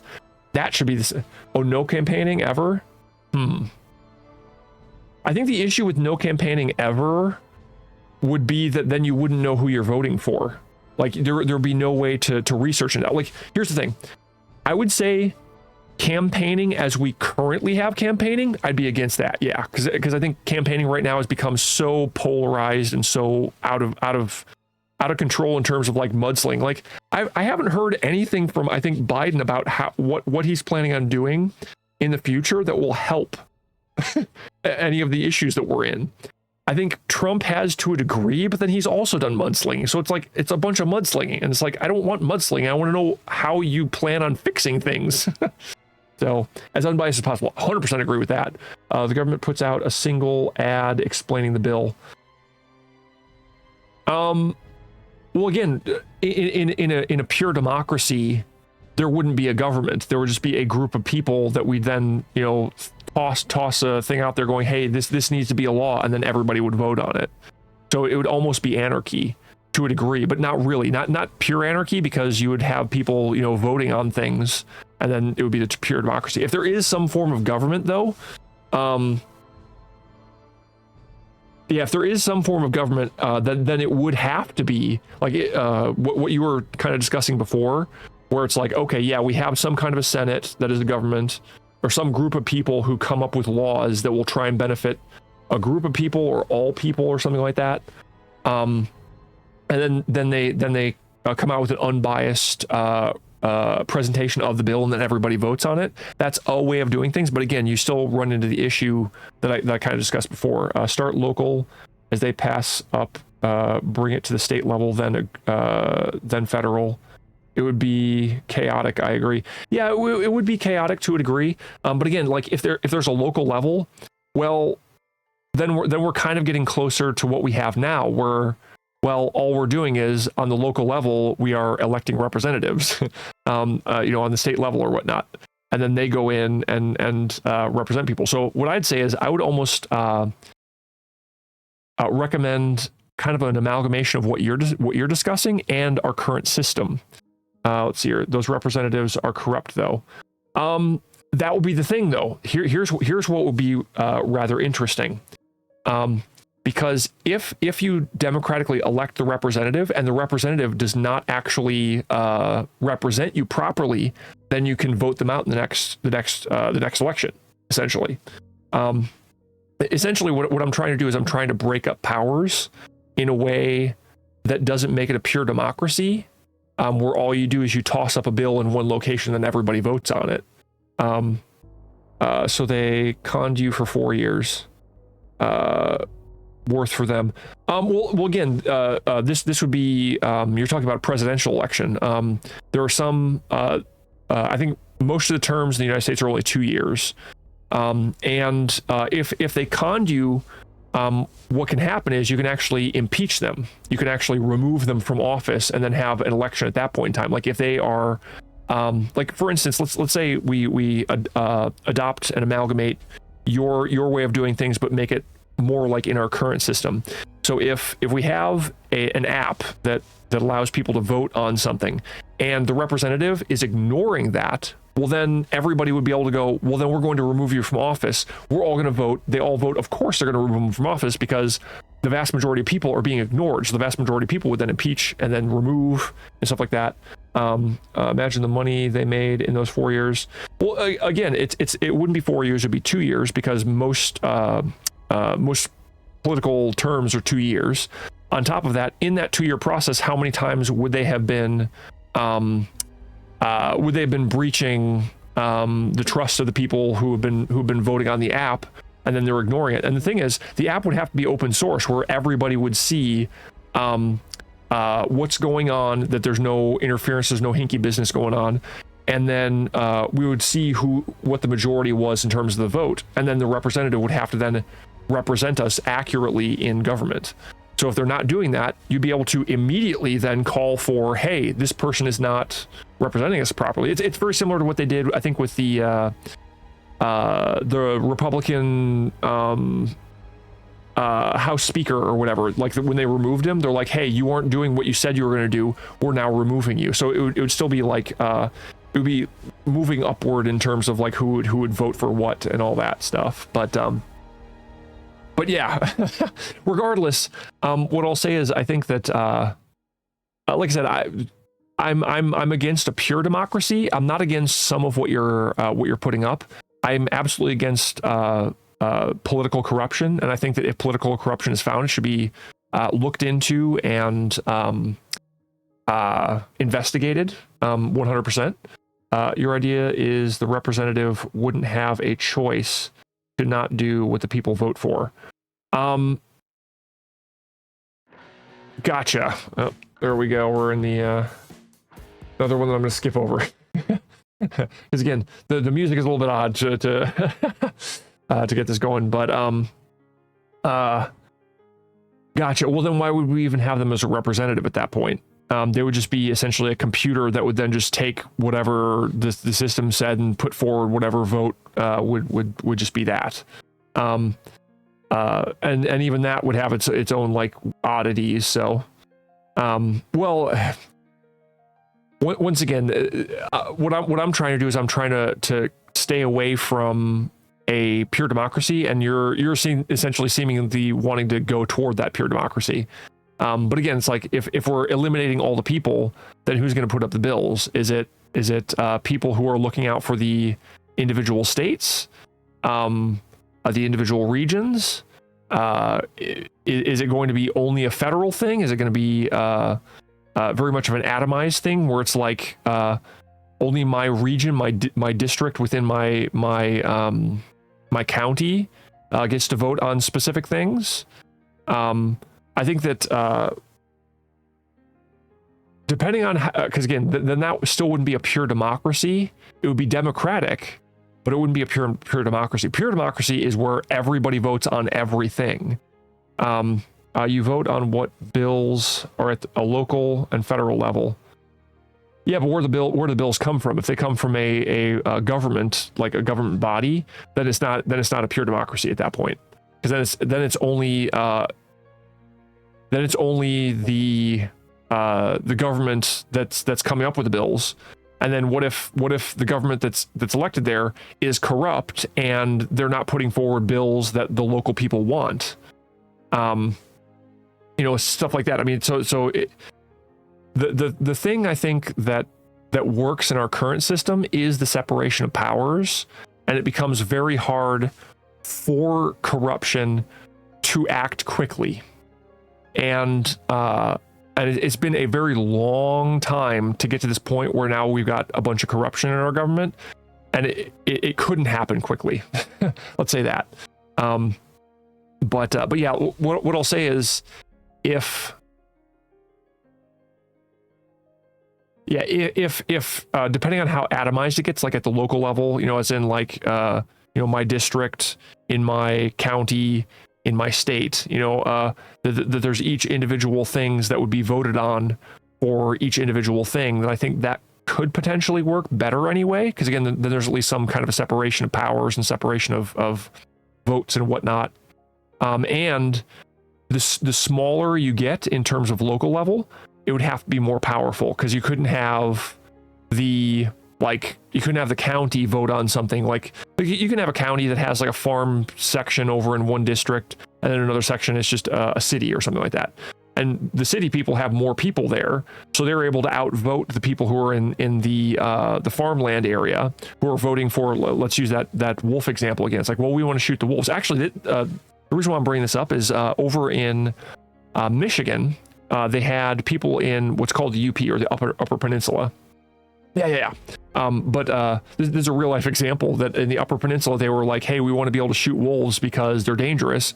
And the people in, I think it was Detroit, they voted against it. So then they couldn't do anything about that. So, yes, yeah, it would have to be stronger at a lower level and then weaker at a larger level. So once you get to the federal level, it becomes very weak. Like the federal level wouldn't be able to interfere in state affairs. And then the state wouldn't be able to completely interfere in county affairs, and county affairs wouldn't be able to interfere in regional affairs or something like that, or small little districts or whatnot. Those issues would be larger than all the current with our government. I don't know, and I don't know if I'm smart enough to be able to figure that out, honestly, because I'm talking about government in this, and I seem at least probably halfway, halfway okay about thinking this type of stuff through. But I mean, my political study, I guess, doesn't go too much farther beyond, like, I've looked into socialism and communism and gone, oh, yuck, no, those don't work very well. I've looked into capitalism and gone, okay, this actually works, whether people are greedy or not. The greedy people will get shoved out by the people who are less greedy and wanting to sell the product at a better price. Then all the people will flock over there. Then the greedy people will have to lower their prices and all that stuff. So though I'm talking about politics right now today, and I think that politics are important, and I do have opinions on politics, I don't think I'm smart enough to know whether there be more or less issues in that. However, one of the things I will say is our current governmental system has been kind of corrupted and misused, because what we're discussing about on a local level, on a county level, a state level, and then a federal level, that's how it used to be. We used to have a very I can respect intellectual humility. Well, I try and do that. I don't do that perfectly. You know, I'm not without my flaws. I'll say that much. but thank you. But what I'll say is the founding fathers initially set things up where the federal government was the weakest out of everything. That it was the state and the local governments that actually had more power. So the federal government wouldn't be able to interfere with a whole bunch of things internally. And unfortunately, I think that the federal government in our current U.S. system has grabbed onto and pulled in a lot of power. I think that the fact that the federal government, I guess more or less, we really started to go wrong when the Federal Reserve came about, unfortunately, and how there's kind of this really bad relationship between the two of them. The Federal Reserve and our current federal government or whatnot over the last many decades, and how that's depreciated the dollar and how that's going to make things go horribly wrong. But regardless, whole other topic. but yeah, I'll say I'm not sure if I'd be able to fully evaluate our current government and what you're presenting and say which one has more issues, because I don't know if I'd be able to look that far down the line. But what I say is I think it does work out. It sounds like it would work pretty well, I'd say. But yeah, like I said, I'm not gonna say like, oh yeah, then we should completely overhaul our government. It's like the government we have and the founding documents that we have, in principle, I think are good. But like I said, the corruption that's worked our way into our government, unfortunately, has made it so the government is not working very well. Like when we've got 1,000-page omnibus bills that have so much crap put in there that people don't have enough time to read all of it before they vote on it. That's dumb. That's stupid. That's corrupt. It's like, oh, when we've got a border security bill that's going to be going for the border, the Mexican-American border or Mexican-U.S. border, that most of the money is going to Ukraine. It's like, wait, what? Why didn't you just call it the Ukraine bill? Things like that go on. That's ridiculous. So again, like things like that, I think that yeah, it's a rough situation. Let's say that.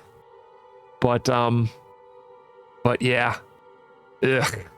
And I mean, I still haven't gotten through all of this stuff. Like I just gotten through where this nice lady here just used Trump's quote out of context, where it's like, yeah, a bloodbath for the auto industry. So I'm gonna keep playing this a little bit. For the country, that will be the least of it. He said he was partly joking and that was taken out of context. It was taken out of context. I don't know if I'd have to see if he said that it was mostly joking, but let's see here. I appreciate the conversation, my guy. You're definitely informed, and I'm sure if you put a few ads out, you could double your followers today easily.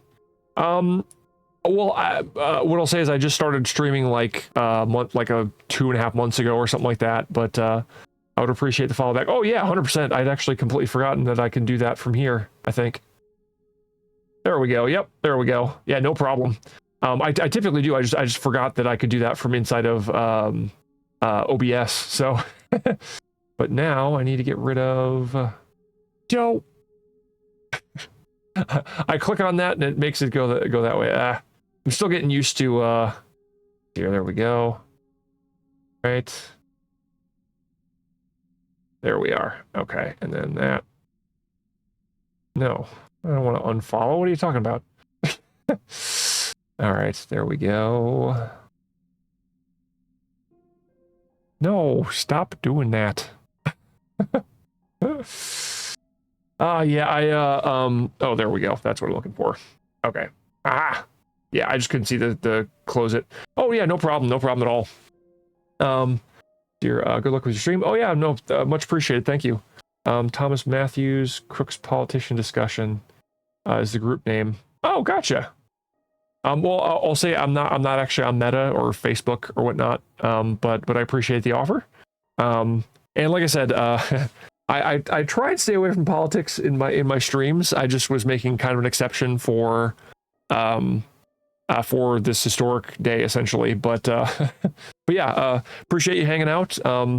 If I see you online, and I'm kind of unfortunately, I'm mostly busy throughout the week because I have a full-time job and I also try and stream as well. So it's leaving me with not a whole lot of time. But yeah, I much appreciate you hanging out and having a chat, because it's always fun. Love stimulating conversations. Mostly I have that about video games, but but yeah, today I'm definitely making an exception. And I'll also say I'm not opposed to discussing politics, as long as it's something that doesn't get like heated and whatnot. It sounds like you and I can have conversation and be civil with each other, even if, who knows, I'm sure we disagree on something politically, because I've never met anybody that agree with everything politically. But yeah, it was fun hanging out, and good luck with your stream as well. But yeah, so that was very fun to have Boycott Taranzand stopping by. Definitely check them out if you're interested in more political conversations. I'm sure that actually here, because I've got this up, I may as well click on them, and you'll be able to see. Oh wait, no, never mind. That's actually apparently. Oh, never mind. Yeah, so let's pull this up here. That way you guys will be able to see. Here's the person I've just been chatting with for a bit, and seeing pop up here, just in case you're interested. You can see right here is their link. So go ahead and check them out if you're interested in more political chat. And it looks like they also play some video games. So looks like it's nothing that I normally play. I do sometimes play, or I have Among Us. But yeah, there you go. There we go. Okay, let's now move on to this here real quick, because again, though that was an interesting aside here. Let me move this out of the way. Sorry, there we go.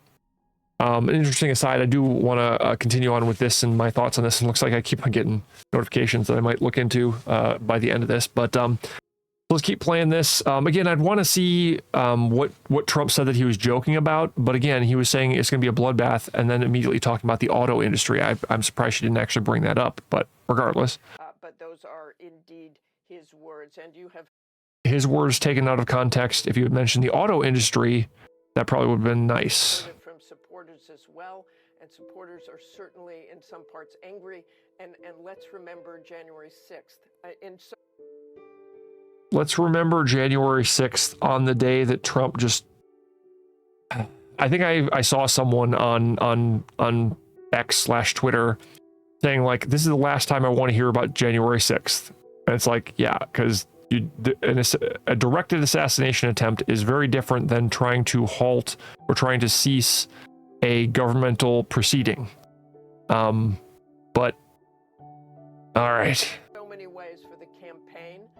January 6th will probably be in the background after yesterday's event. This is a probably time for this campaign. I'm sure this week in Milwaukee that President Trump will highlight this, and President Biden is going to have to figure out how to go forward with this campaign and what exactly they say. Martha Radis, thanks very much. Yeah, I agree. With what they said at the end there, that's probably the only thing that I agree with, unfortunately. But again, like, we need to tone down the rhetoric. We need to pull things back. Here's something. So Blair White says, I actually can't handle comment sections on normie social media posts about the assassination attempt. The average liberal is far gone. I don't know if I can speak to that. I know that Blair White has a much farther reach than I do. Let's go ahead and read more, I guess. But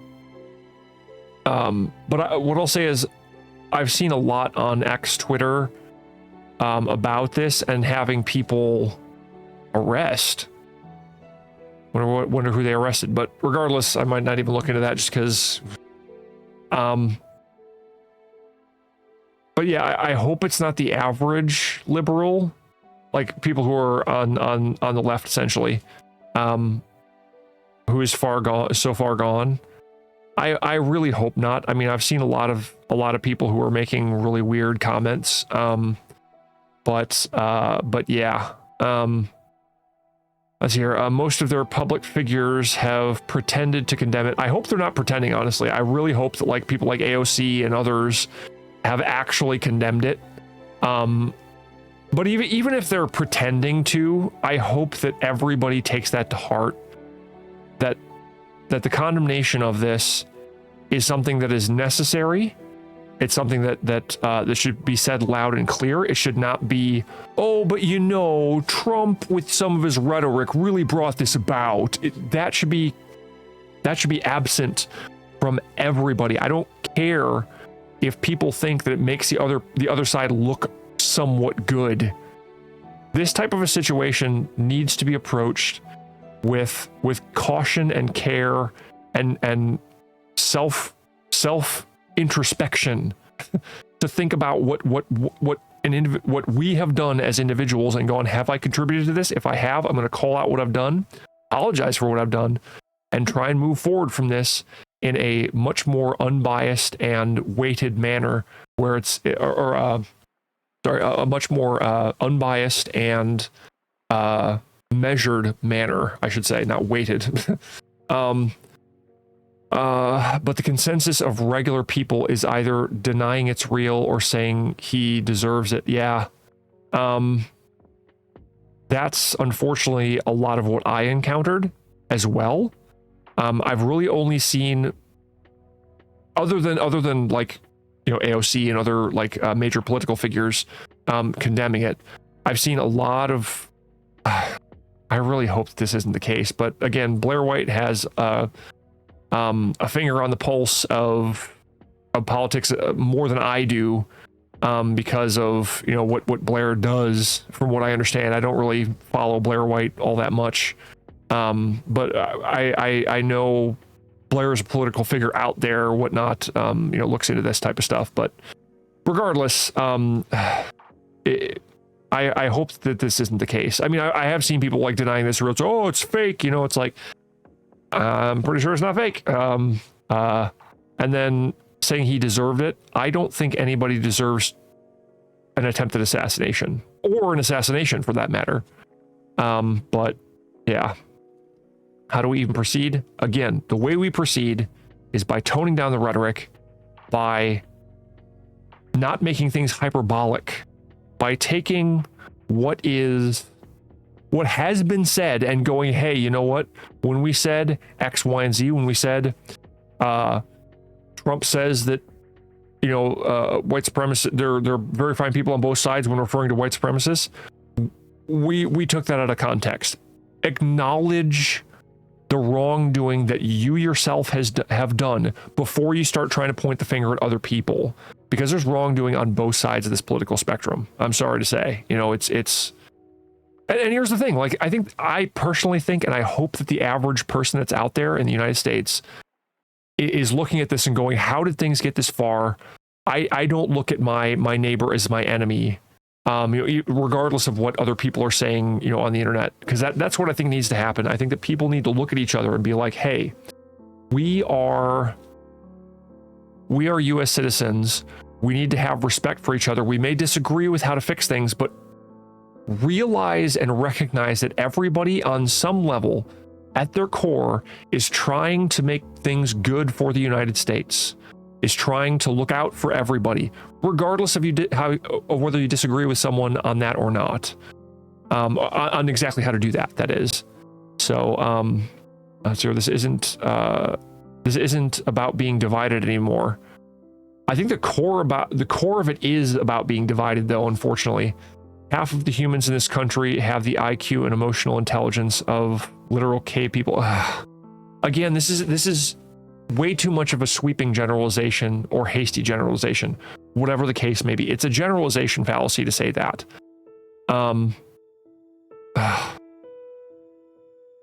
What are we going to do? Again, we need to tone things down. We need to be honest with each other. That's what we need to do. We need to stop looking at the other person as the enemy. We need to stop going, oh, I can't give that win to them because that makes them look slightly better. What you should do is you should go, oh, well, that they got a little of a win today. Is it warranted? Let me think through this and find out if that win is a good thing or a bad thing for our country, for our region, for our state, whatever the case may be. But again, you need to stop looking at people as the enemy. That's what needs to happen. I do not agree with this national divorce. The union has become irrevocably toxic. I would somewhat agree with this, that it's become very toxic. I don't know if it's irrevocably toxic. National divorce is basically impossible, I would say. At least peacefully. National divorce on a level... I mean, this is basically calling for civil war. And again, if people are calling for civil war, I think they are not thinking through what civil war would do to this country. It would be awful. It would be hard fought. And then at the end of it, you wouldn't actually have a national divorce. You'd have a losing side that gets annexed by the other side, and then it's all just one country again. That's what's going to happen. At least from what I understand from other civil wars. But again, I don't think it would work out the way that people think it would. Sorry, going to hydrate again.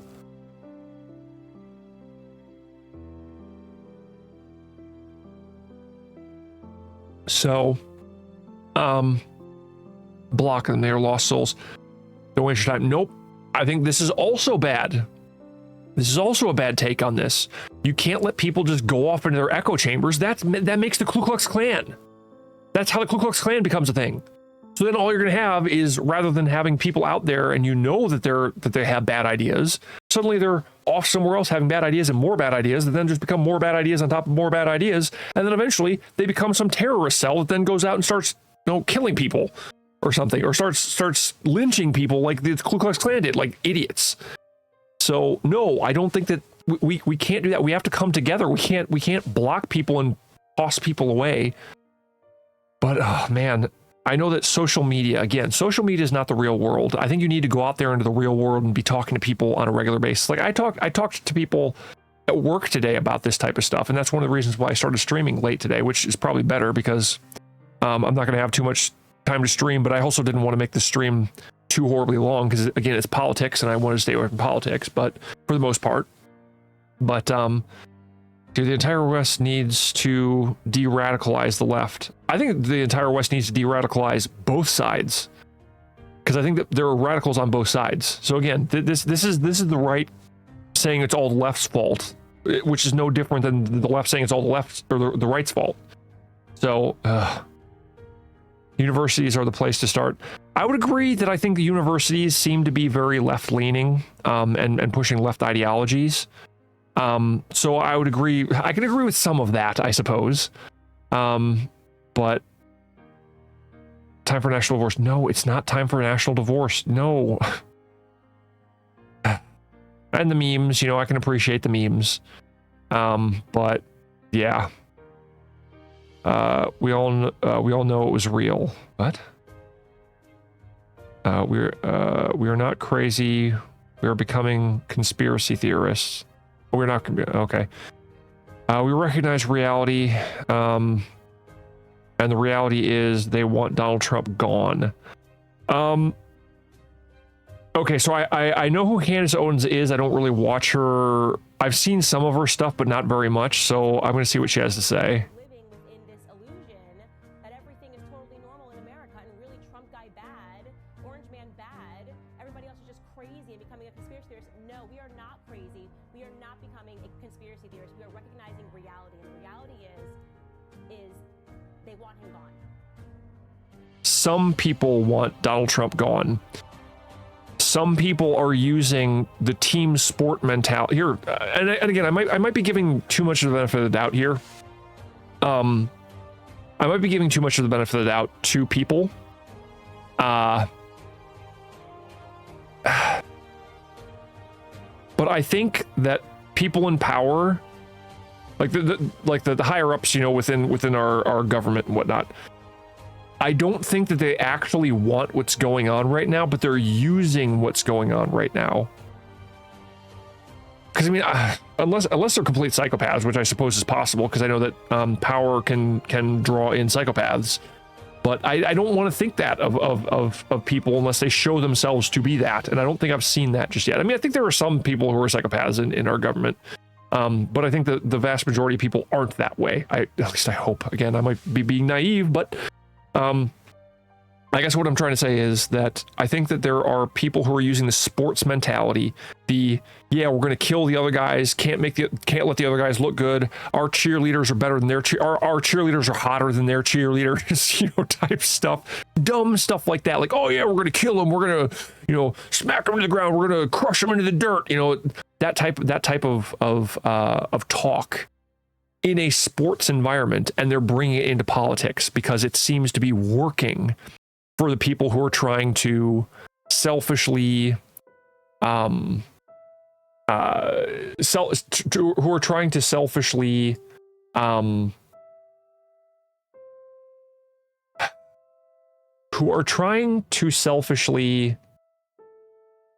get job security. That's the best way to describe it. But let's keep listening to Candace Owens a little bit, I guess. I'd probably won't listen to the entire thing, though. Okay, so again, what I'll say is to again summarize what I was trying to say there. I don't think everybody wants Donald Trump gone. I think that there are people who would prefer that he not be president because they don't like him, but they don't want him gone as in they don't want him dead. I think that most people don't want that. I think they want him to be beaten in a fair and free election. That's what I think that most people want. I think there are some people who want to cheat in order to get that way. I think that some cheating, I think that some cheating that can go on won't affect the race. I'm not one of those people who says like, oh yeah, the 2020 election was stolen because they, you know, 4,000 mules or whatever it was. I have no idea if that's the case or not. I've not seen the evidence of how much there actually was. I don't know if it affected the election or not. So I'm not gonna go into like that whole thing, but again, I think that the vast majority of people don't want him gone. They just want him beaten and like off retired somewhere, you know? Just like I think that most people I don't think want Joe Biden dead, who was on the left. They just want him to go off and retire and have a nice retirement, you know? Something like that. But I'm sure there are crazy people on both sides, though, you know, crazy people on both sides. And again, those are probably the people who are mostly on X/Twitter, who are screaming about this stuff. So, yeah. Obviously, a lot of this is going to be not as perfect as our show normally is put together because we're... Oh, yeah, and I just realized the video probably won't play very well because it's very quiet. I'll probably have to pause the music and raise the volume up a little bit. So... pulling this stuff in as quickly as we can. First off, this photo just won the election. All jokes aside. I actually don't think so. I think that it could be the case that it won the election. Sorry, I'm trying to move things around. Let's just leave that there. I saw this and I can't even describe how I felt looking at this. Look at. I'm actually going to comment on this right now that I do think that it was very Chad of Trump to do what he did there. That after he was literally shot in the head, because I count his ear as part of his head, to then stand up and you know, pump his fist like, hey, you know what, I haven't been beaten, we need to fight, because he said fight. And again, I'm sure some people are going to try and take that and be like, oh, he's saying now we have to go to civil war. It's like, no, he just said fight. People say that in sports, and people say that on the news, and people say that in politics all the time, and it does not mean go to civil friggin' war. but again, I think that I think this shows that Trump is still strong mentally. He's still able to do the job. So I hope that people don't like try and criticize him on that anymore. Because I mean, like, who in the world can get shot in the head and then get up right afterwards and be like, you know what, I need to address the crowd. So, hey, Vorpal, I'm currently doing something that I have a little bit of a rule for not doing things political. I'm breaking that rule today because of because of how historic this event is, and I'm criticizing both sides of the political spectrum. Oh, gotcha. I do have it downloaded technically. So yes, I what I want to do is I do want to, because my friend and I are stuck. Oh no. Well, what I'll say is, unfortunately, today I'm coming to the very and we need allies. Oh no. I would love to join you. Today, unfortunately, is not the day because I'm about to go back to sleep very soon. I was coming closer to the end of my stream here, and I was wanting to address the historic event that happened. But tell you what, I will message you in Discord when I'm normally available, and hopefully we'll be able to work out when we'll both be available, and we'll be able to play together. Oh wow, my headset's about to die too. So perfect timing. I guess technically I don't even need the headset because I just have music playing and whatnot. But yeah, send me your username. Then we can just play whenever. Yes, yeah. No, trust me, I'm looking forward to that. I'm wanting to stream with you on that if possible. I mean, if it's not normally a time when I stream, then we can just plan my off time, because I do have some time off of work and when I'm not streaming. But that's typically like middle of the night for me, so I'm not sure when that would be for you. But like I said, I'll get a username for the for the first Ascendant, and then I'll also send you times when I'm available. Oh, gotcha. We could also do that. Yeah. But like I said, if it's during a time that I normally stream, and again, as long as you and or your friends are up for that or allow me to do that, then I'll stream with it. But yeah, either way, it's looking like a fun game, and I haven't played it yet, but I'm looking forward to playing it with you. But yeah, and another thing, if you're not going to stick around, good luck with that. I'm just probably going to add a few extra things here, and then wrap up for the political stream, just chatting. But yeah, I will hopefully catch you again sometime soon, though, if you're not going to stick around. Yes. So yeah, what I'll say is that as I was saying before, like I really hope that one, I hope that Trump recovers, because it's part of his ear that could be completely gone for all I know. I do. I'll be praying for those who were injured, and for the family of the guy who was killed. I mean, and technically I'll be praying for the family of the shooter as well, because they're going to be going through a rough time as well, because the shooter was killed, and that's not gonna make it. It's not going to be easy for the family, because, like I said a while back, he's someone's son. At least he could have had a girlfriend or wife for all I know. He was 20 years old, from what I understand, so he's like just out of being a teenager, and had his whole life in front of him, and that's now over. And that's not something to be celebrated. That's something to be sad about. That's something to look into, what happened in his life, what was going on in his life that brought him to this.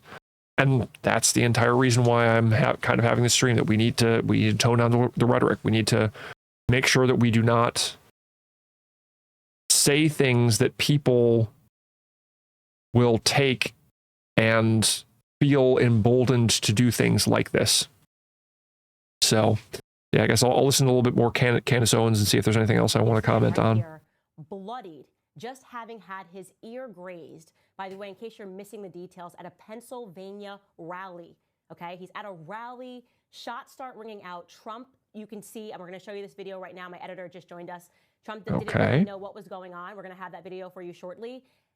Yeah, I don't know if I want to listen to any more of this, just because, I mean, I don't know if she's really giving any And then commentary. for that man right there, unbelievable. That in a moment where he didn't know, because you captured that photo, my goodness. Take every photography award seriously. Now, I'm not even. Yeah, it is a good photo. I will say that much. Like, I've seen, I think a couple different photos or angles of this. Like, there's someone like there's a different angle in this. It is a really good photo, and I can tell that this was probably a photographer who is coming down in this location because there's the flag in the background, and then there's the podium that was probably like right in front of him, so he was able to get some good shots while Trump was, giving the speech and whatnot. So being in just the right spot at the right time, it is a really good shot, and that shot that photograph is going to be that's history right there. Just like I said, this event is historical, not in a good way, but it's still something that people are going to be seeing that in history books as long as the United States, and probably even beyond, as long as the United States is around and beyond, I should say. It's true they're too far gone. I don't think so. If we give up on reasoning with people, then you're basically just saying we declare war on them. I mean, because, and I think that you should. One person doing this does not mean that all people are wanting this, and even the people who are saying like, "Oh, you missed him," and screaming at their phones on TikTok or Instagram because now we have to keep seeing Trump around because you didn't shoot straight. That's those people. I don't know. Those people are weird and hopefully are not the majority of people on the left, which I don't think there are. I mean, I've talked to people who lean more left, and they're smart people. I mean, I disagree with them on things, but they're smart. They're smart enough to know that this is not the way to go. But and again, they are fascists to the very meaning of the word. I think some of them might be fascist and they don't realize that, or they're saying, hey, we need to give the government power so that we can, take out our political opponents. Like, that's kind of fascist to say that, but I don't know. I think that the word fascist has lost a bunch of meaning. A bunch of words have lost a bunch of meaning because people misuse them in this hyperbolic, to the extreme environment that we're in. But yeah. All right. Well, I think I'm going to keep going, I guess, to a degree, because I know I had a couple other ones that I wanted to look into.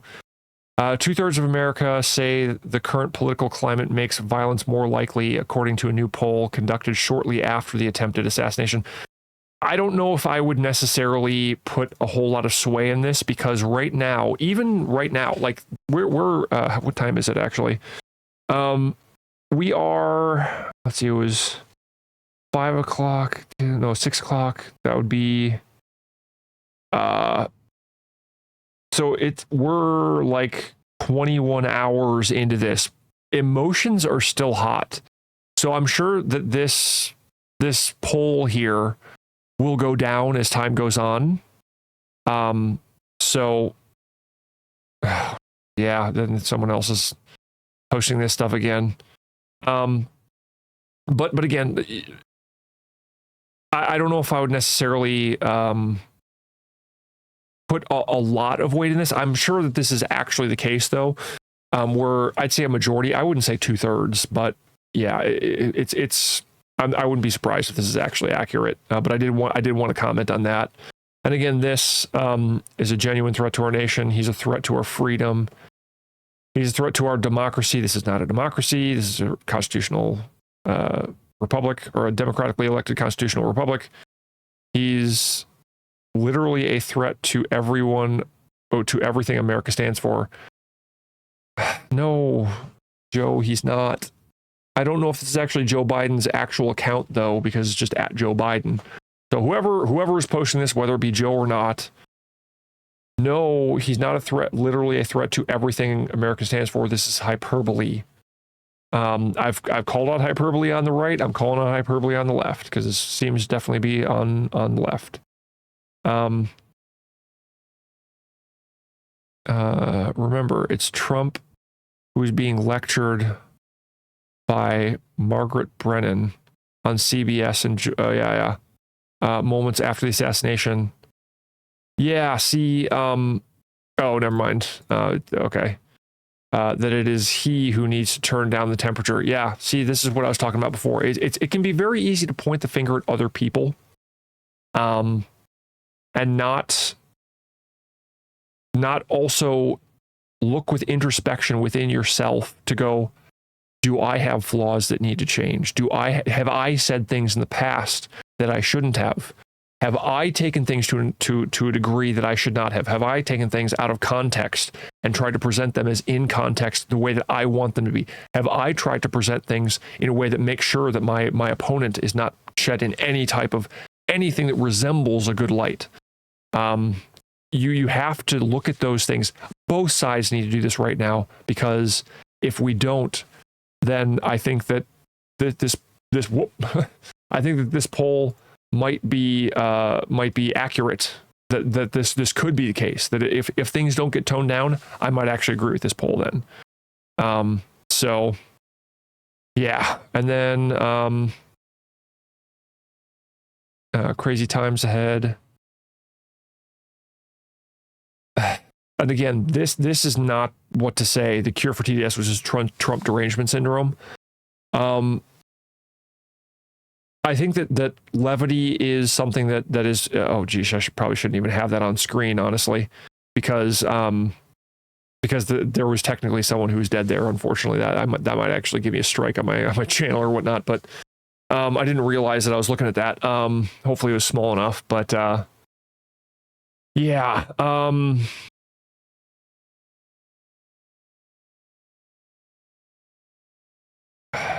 It's again, this here is, it's not good. Yeah, are you awake yet? I hope people are waking up and saying this is not the way we want the United States to head in on both sides. So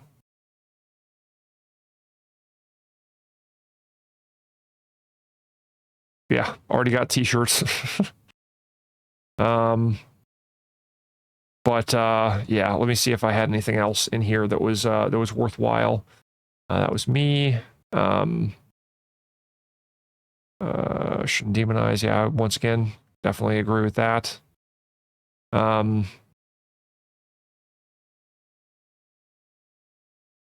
think I was going to.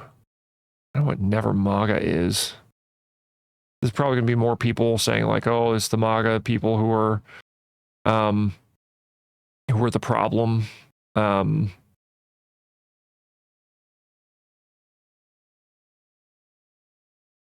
Self-serving good wishes to, let's see here. While those hypocrites post self-serving good wishes to President Trump after one of their own tried to assassinate him. We don't know that just yet. It seems like that's the case, even though he was apparently a registered Republican. But in Pennsylvania, apparently it's closed primaries. So if you wanted to vote against Trump, like vote for someone else, like Nikki Haley or someone else, you'd have to register as Republican in order to actually vote against Trump. So there are Republicans that do that. So You gotta be ready to throw a punch. You have to be ready to throw a punch. Donald Trump, I think you need to go back and punch him in the face. That I thought he should have punched him in the face. I feel like punching him. I'd like to take him behind the gym if I were in high school. If we were in high school, I'd take him behind the gym and beat the hell out of him. No, I wish we were in high school. This is not the way to approach this, people. I will go and take Trump out tonight. Again, this is the kind of rhetoric that also contributed to this. I'm not saying that Trump is absolved of anything that he has said in the past. Like, sheesh. Yeah, actually, I mean that is something to point out. I think I did already point that out. Like, there's certain things that relate to past presidents that have had either assassination attempts or actual assassinations. But last time a Democrat took someone off the ballot was in 1860. They would not allow a man named Abraham Lincoln to be so much as mentioned in slave states. Oh yeah. And again, this was after the Civil War. So again, I really don't think the people like pushing for civil war would be going for things. I mean, would be going for this if they knew what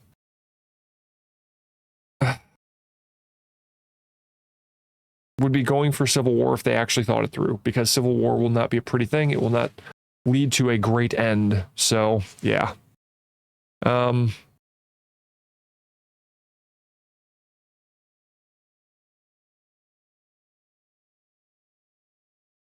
Arrives at Palmetto Bowl, South Carolina, loves Trump.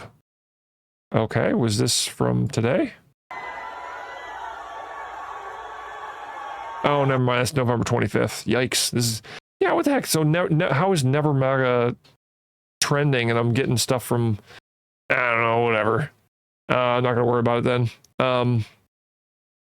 So I guess I could go over to Destiny because, like I said, Destiny was making some comments. Secret Service rushes Trump off stage after he falls at rally. Yeah, see, this is again, I can kind of agree with those words because if this is accurate, this is stupid. This is a perfect example of them trying to go like, well, we can't paint Trump in any kind of good light, so we have to explain it as like, oh, he fell at the rally. That's it. And I have seen like other news posts about that was like that. So, is it only this one that I'm seeing the person in the crowd? Oh no. I think it might have just been that. Yeah, see, you shouldn't go back in the past, and I know some stuff about Destiny, but not a lot. Staged trending, that was 19 hours ago. Yeah, see, okay, here's the thing. Like, I actually watched Tim Pool on not like a regular basis, but I mean, decent enough times.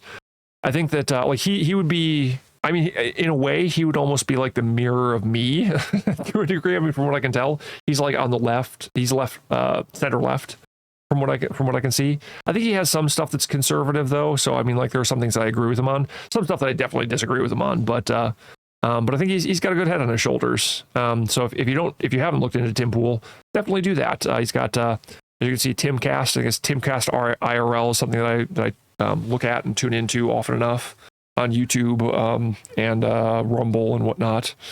But yeah, he's pointing out like what I had to say. And it was like they scream Trump is Hitler, they riot and destroy, and they claim their attack.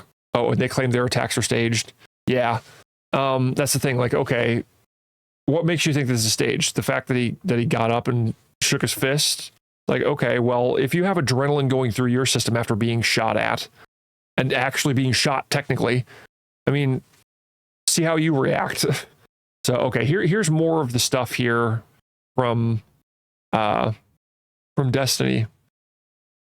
Oh, I'm sorry. What really happened in 1776? Was that a peaceful protest? Conflicted, so you endorse violence? Okay, once again, there's a difference between having an oppressive government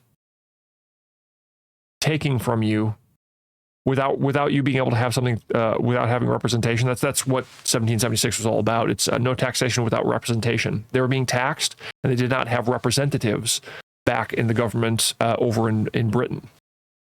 That was what the issue was. And as a result, there were people who were in the colonies who felt, and rightfully so, I would say, if you've looked into history, that they were being shafted. Let's say that. Yeah, so stuff like this, like all I see is Biden up +1 in Pennsylvania. Like, well, this was back right after it happened, so we'll see when the polls come out, I guess, Destiny. Because I think that might have somewhat of an effect on the polls, for good or ill. At least you're too fat to miss. You subhuman hypocrite piece. What? Okay. So apparently he's responding to again. I understand that emotions are high right now, right? But this is a great example of like, hey, we need to tone things down because boy, oh boy, would this have been better had you not been like,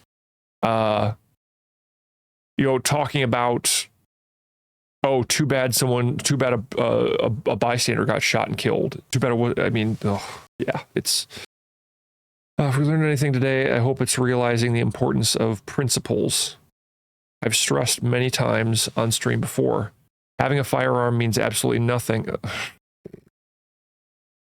Don't spend the time at the range practicing with it. So there are two ways that you can, there are multiple ways you can actually read this. I would say there's two ways, a positive and a negative. The negative way is he's saying, gee, too bad the shooter wasn't a better shot. I hope that's not how he meant it, but I don't know.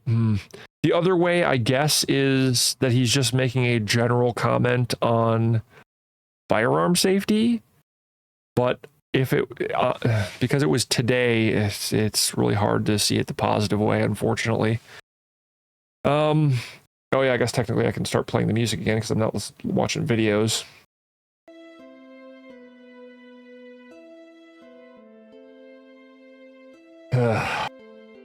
But yeah, so now I can kind of understand why Destiny was trending, because some of his stuff is coming off as really bad. Destiny, I'm sorry.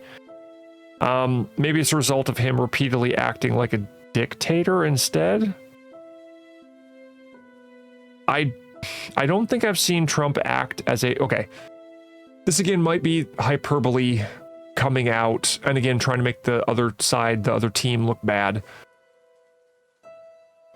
Whenever I've asked people what specifically Trump has done that acted like that made him like be acting like an actual dictator, I've never gotten an answer out of people. Like I think that they're calling him a dictator just to try and make him look bad. That's the impression that I've been given. But again, I'm willing to listen if people have examples or whatnot. So, let's see here. I will say I was worried for a minute about what would happen to Biden if he ordered this. But then I remembered, thank God, conservatives all agree the president has absolute criminal immunity when acting as his roles as commander-in-chief. Yes, but an official act of murdering your political opponent is very different than having an official act of we're going to attack that terrorist over there. So murder is not covered by an official act. What would happen is if Biden were to do that, the House would likely impeach him. It would go through up to the Senate. And if it was obvious that Biden had ordered the murdering of his political opponent, they would impeach him. He would no longer be president, and then they would actually be able to prosecute him. So that's kind of how the process would work. Immunity, and it's not absolute criminal immunity from all things while acting as commander-in-chief. There has to be an official act, not just. There is no official act that is murdering your political opponent for no reason. I mean, if your political opponent was shown to be, I don't know, part of. I suppose technically, if they had proven that Trump was a Russian asset, which they didn't, they actually found out it was the Steele dossier was made by the Clinton Foundation, and then handed off to Steele, and then a whole bunch of stuff. If you haven't looked into that, you should. It's nearly comical how much that cost us in terms of money and taxpayer dollars in order to perpetuate something that ended up not being the case. But again, he's simply using a talking point that has been thrown around by media that's actually inaccurate about the president being immune for official acts. So yeah, but regardless, you can look into that on your own. Yeah, I'll just mention that this is going above and beyond what it actually is outlined as being, but I'm honestly conflicted on how I feel about the shooting, but we'll chat about it on stream tomorrow.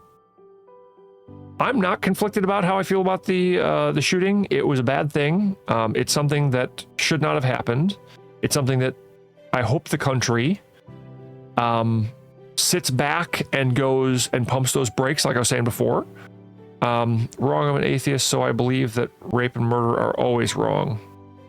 Huh? Whereas you religious folks seem to enjoy selectively justifying them. Nope, murder is always wrong. Rape is also always wrong, according to the Bible. So, yeah. Regardless, I suppose I could go into that. One, thou shalt not commit murder. Murder is the unjustified taking of human life. There's a difference between murder and killing. Killing is not always wrong. So if he said killing is not killing is always wrong, which I would assume that even if he's an atheist, he can't say that killing is always wrong, because there can be justified taking of human life. The rape that he's talking about is often it's a case law that is pulled out of, I believe, Leviticus or Deuteronomy. I can't remember off the top of my head. But if you go a few verses prior, you can actually find out how important a woman's virginity is. And it's said in the Bible to be, if a man forcibly takes a woman's virginity, it's as if he went to his neighbor's house and murdered them. That's how serious it was looked at back then, because of their specific cultural traditions.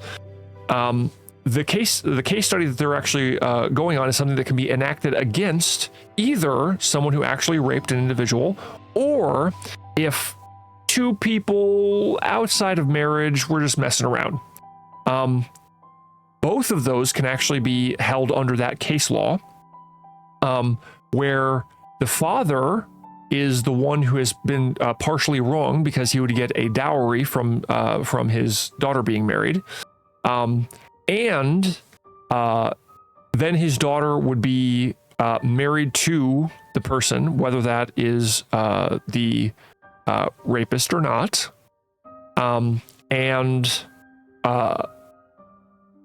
If it's not, then of course it makes sense that you'd have to marry her, because then you can't essentially partake of the fruits and not by the tree, as it were, or take care of the tree.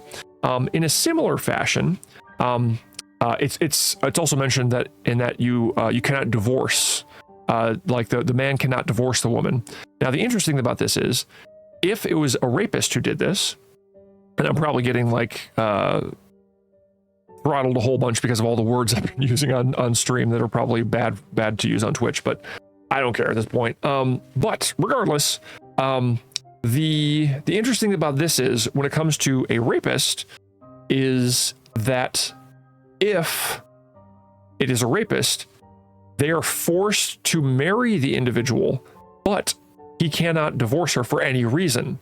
Meaning, she could go off and live somewhere else, and he has to take care of all of her needs, all of them. And he would then have to, if I'm not mistaken, have to build her a house to live in, if she so desired. It's essentially, once again, making it so that let me skip this one. I'm just going to go back up to the top here. Play this one, please. Thank you. There we go. Much better. Okay. So it essentially makes it so that the rapist now cannot. Essentially, it's trying to make it so the rapist will be making right as closely as possible things that have been wronged.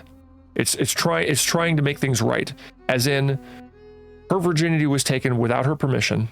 That makes her destitute. That makes her unable to be married. That makes it so that she will have to essentially stay with her parents until they die, and then she's going to, when they die, then she doesn't have any property. She's just going to be living on the streets. It's well, I suppose unless the father then there's a whole different thing. Sorry, it can get somewhat complicated, but it's even all of this is just case law that can be enacted against the rapist. However, that previous law can also be enacted against the rapist that actually says the man shall be put to death. The woman shall have nothing done to her because she did nothing wrong. So both of those apply. So you can either put the guy to death, or you can have him take care of her for the rest of her life, and she doesn't have to do anything for him. So it's case law. So it's like, okay, well, you have both of these options. What would you like, father? Would you like to have him, him have to marry your daughter and have to take care of all of her needs for the rest of his life, and she doesn't even need to do anything for him? Or would you like him to be put to death? It's kind of a thing like that. And I'm sure that the father can take the desires of the woman, the desires of his daughter into account when enacting case law against this individual. So yeah, again, unfortunately, I've seen a bunch of atheists. I'd much rather talk about biblical stuff than anything else. But yeah, I guess technically, I could bring this to an end here because it is getting a little bit late. But let's see here. Is there anything else I want to check on though?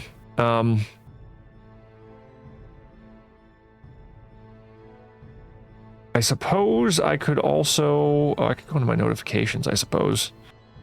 Yeah, nothing really. Oh, yeah. Someone posted something here where they're like, "Oh yeah, same energy." And I'm like, "United States of Smash." Because it kind of fits. If you're unfamiliar, it's My Hero Academia. That's All Might, and it's an interesting parallel between the two, but again, it's a bit of levity during a bad time. So, and wait, did it say that someone did something to this? I thought it said that someone did something for this. Oh, maybe not. But yeah, so looks like I'm probably done with this for now, because I mean there's not a whole lot of, I don't think, extra stuff. I mean, I'm sure there's other things I could comment on, but yeah, so I guess maybe to bring this all to a close, what happened today was historical in a very bad way. It's going to be something that will be remembered by everybody. Even after the United States falls, I'm sure there will be a record of this. Because I don't think that the United States, well, I mean, I suppose there's a possibility that the United States could last for a very, very, very long time. But regardless, it was a historic day yesterday for very bad reasons. And I really hope that all of this rhetoric that's going on, in fact, let me see. Whoa. Apparently I clicked on something without trying to click on something. Wait, what? Wait, what? He called...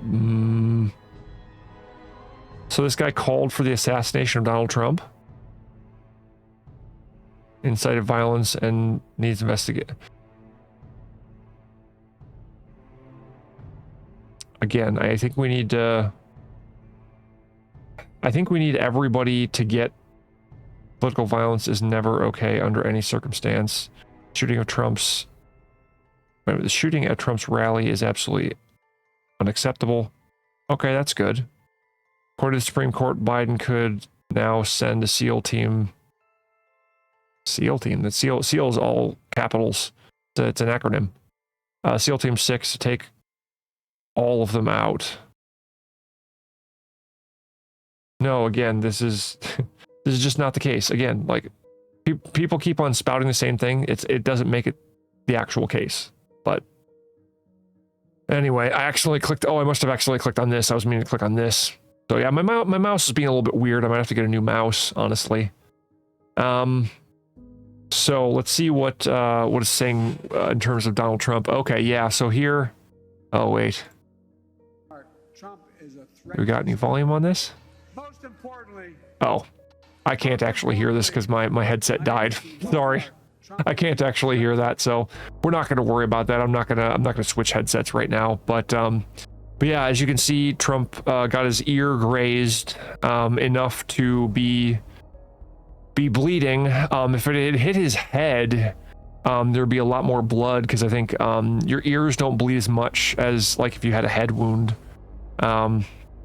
So yeah, part of me wants to stick in the headset, but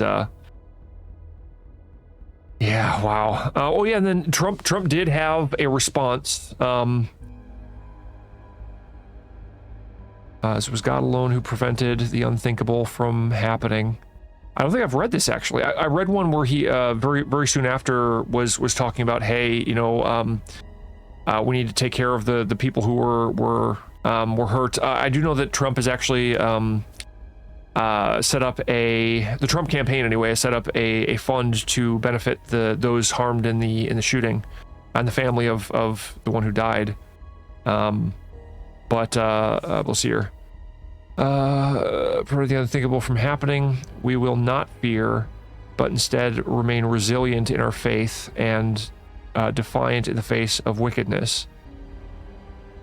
I hope that Trump doesn't have any rhetoric in this, because that I really hope that this like evens him out a little bit. Because I will say that he can have some rhetoric in his own speech, and I'm going to criticize him for having too much rhetoric in it and what he has to say. But our love goes out to the other victims and their families. We pray for the recovery of those who are wounded, and hold in our hearts the memory of the citizen who was so horribly killed. Yeah. In this moment, it is more important than ever that we stand united, good, and show our true character as Americans, remaining strong and determined, and not allowing evil to win. That's edging a little bit too far for my taste anyway. It's not too bad though so far. Truly love our country and love you all, and look forward to speaking to our great nation this weekend from Wisconsin. Yeah, because the Wisconsin thing is Republican National Convention, where they're gonna name who the nominee is going to be. I can't imagine they're not going to name Trump at this point. But yeah. So yeah, here's a bunch of the same picture. It is an epic picture, I'll say that much. But unsecure rooftop 150 yards away. Multiple witnesses saying yeah, this is another thing that was weird. I don't know if it was 3 to 4 minutes. This is something I will be interested in seeing if it actually is something that took place. There are claims going around that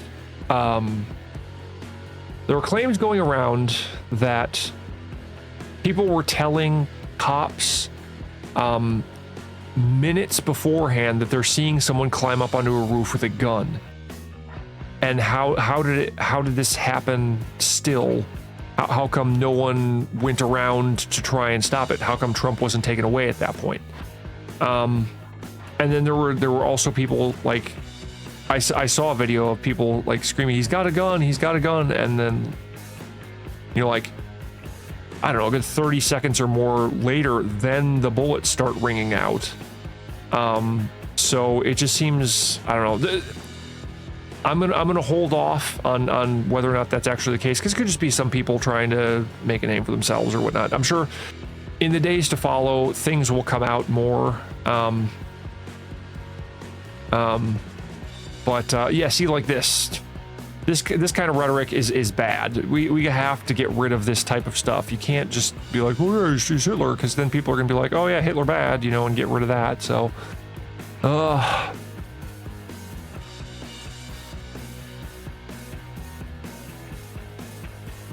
yeah, and I think that there are some questions about whether or not there's some security issues. I don't know. Big if true. What? The name is Jonathan Willis. I'm an officer. Okay. Sniper, I came here to inform the public that I had the assassin in my sights for at least 3 minutes. But the head of what? Okay, I hope this is incorrect. The head of the security service refused to give me the order to take out the perp. 100%. The top brass prevented me from killing the assassin. I hope, oh my gosh, I hope that this is wrong. I hope that this is not the case. Like,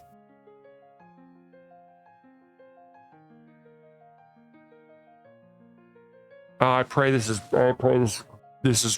not the case. Oh my gosh.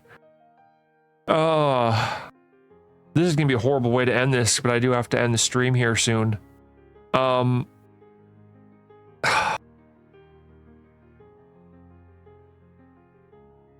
You know, oh my gosh.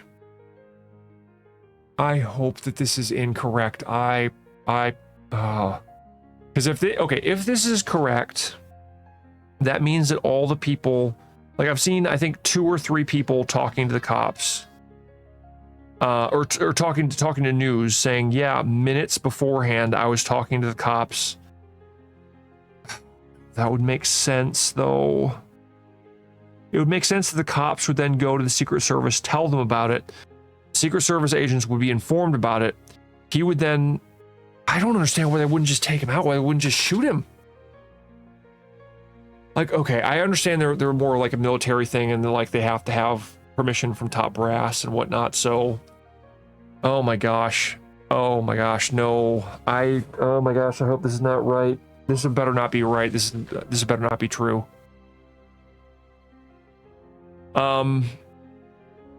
Because this is going to make the right go nuts if this is true. At least some people on the right. I should qualify that. I just started to do what I had said not to do. That was a hasty or sweeping generalization. I apologize about that. This will make some people on the right go very nuts. They will start spouting so much more rhetoric, and we need less of that. Oh dear. But I was going to say that I did see a video of these people, these 2 guys up on the roof, before the shooting happened, and they were looking down their sights and like aiming and whatnot, and it just seemed, I'm trying to think of a positive way to think to look at this, but I don't know if I can think of one. I mean, the only one I can think of is like, oh, the top brass didn't know whether or not the person actually had a gun or something. But I mean, snipers would be able to see the gun, and maybe they thought it was a fake gun or something, or I don't know. This is not good if this is true. Oh my gosh, I hope that's not true. Big if true, no, bad if true.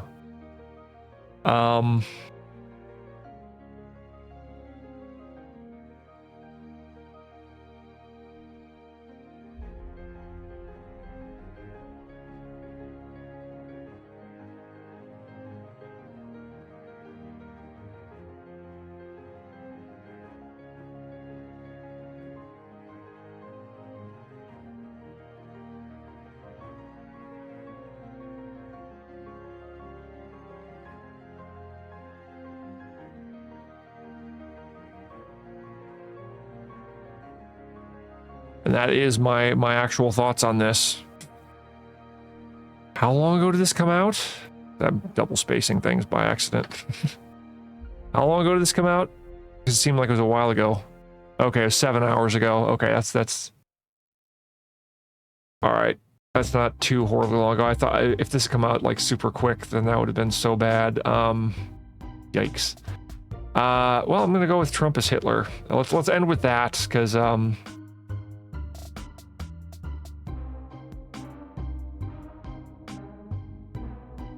okay, again, no. And I understand. Okay, here's the thing. I understand things are heated, and we're still in that team mentality. But no, we need to tone this down. We need to lessen this. We need it to not be, oh, I should probably skip over that one. There we go. I probably played one of the ones that I don't exactly like, but just skip over that one too. Okay, we'll go with that. Sorry, music stuff. I'm not hearing the music right now because I ran my headset down to nothing. But yeah, I'm still gonna say we should not be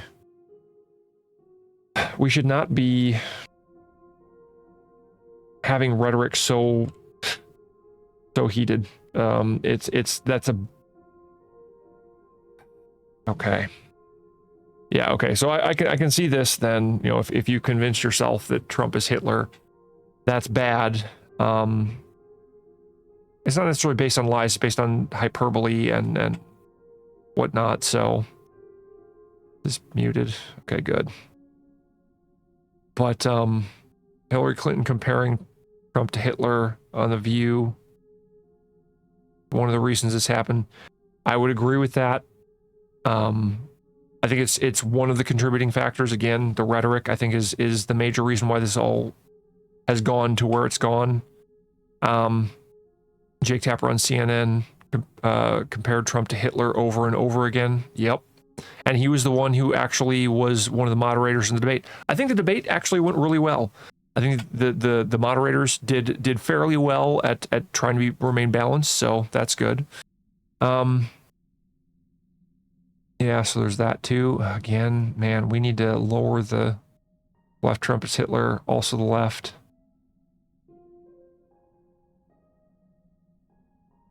Oh yeah, where everybody is Hitler. Yeah, that's another thing that's very weird, is that like thought McCain was Hitler, they thought Bush was Hitler, they thought, I actually don't know who that is. Reagan was Hitler, I recognize him. So again, it's like, okay, yeah, well, we just say that everybody's Hitler. I think this is Mitt Romney, right? Yeah. So Adolf Romney. So again, it's like everybody is Hitler. So it's like, if you keep on saying this person is Hitler, this person is Hitler, eventually, yeah. Yep. See, again, I 100% agree with this, that this is kind of the line of things, one of the reasons why this occurred. So I got to vote for, oh, geez.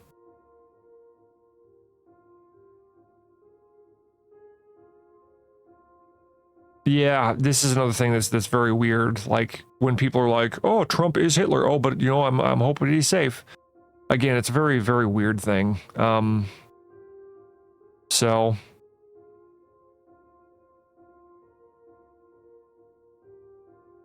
uses racism to rise to power. I'd love to know when that happened. Trump actually gave to the Black Panthers. He made it so that I don't know if I want to go through all of this, because again, I'm trying to end the stream here. But he actually got Black and Hispanic unemployment to its lowest rate ever. He made sure that Black majority, if not Black colleges, entirely Black colleges, got money for longer than they normally did, where normally they'd have to come in every year and keep on upping their funding. Trump just gave them the funding for like 10 years or something like that. Proposed mass deportations, sure, but that doesn't necessarily mean anything. I mean, like, Hitler liked water, you know, Trump likes water, same thing. You know, it's like mass deportations, depends on who you're talking about. If it's people who are here illegally, they shouldn't be here in the first place. If they're literally criminal aliens, and yes, I'm using the correct legal term there. If it's good enough for Bill Clinton to use, it's good enough for me. If criminal aliens are here illegally, they shouldn't be here, so they should be deported. So again, if that's the mass deportations he's talking about, then yeah, sure. Promises to make America great again. Promise to make Germany great again. Again, having patriotism is not necessarily a bad thing. And again, just because Hitler liked apples doesn't mean that we're supposed to hate apples now. Anti-Muslim fascist. Again, fascist has lost its meaning. Is he anti-Muslim because he put up a travel restriction on places that Obama marked out as terrorist hotbeds, because that's an Obama era thing that Trump just put into play. I don't know, whatever. Blames immigrants for America's problems. For some of them, he didn't blame it all of them. Blames the Jews. Yeah, that one I think definitely was the case. But the interesting thing is, if this is the thing, well, there were people who were blaming our current president. Said that that the unvaccinated are actually the problem. That this is a thing. Oh, actually, I apologize. I just saw that you were posting it here. Sorry, I was in the process of ending my stream, but let me read through your post here real quick because I just realized that oh dear, someone also had posted in here. I apologize. I've kind of sometimes get in my zone and I don't notice posts that are a chat. Unfortunately, funny thing is, even though the comparison of Trump is Hitler is just plain stupid and insightful, only the right is really defending the right to be able to say it. Yeah, and what I'll say is, I actually don't have a problem with people saying it. The issue is that no one's calling them out and going through like some of the stuff that I'm talking about, where I'm like, hey, this stuff here, if you're trying to say this, how is that the case? Or being able to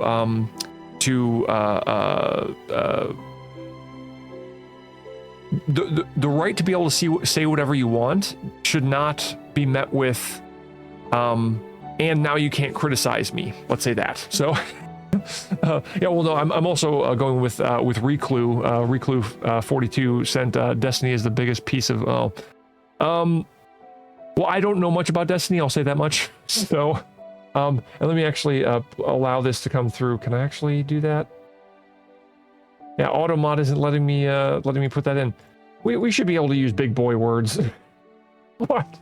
Anyway, I'll probably go through and get that to come through. Oh, expired to not post the chat. Oh, well, whatever.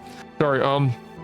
But yes, if anyone was to say Biden is Hitler, that would be hate speech.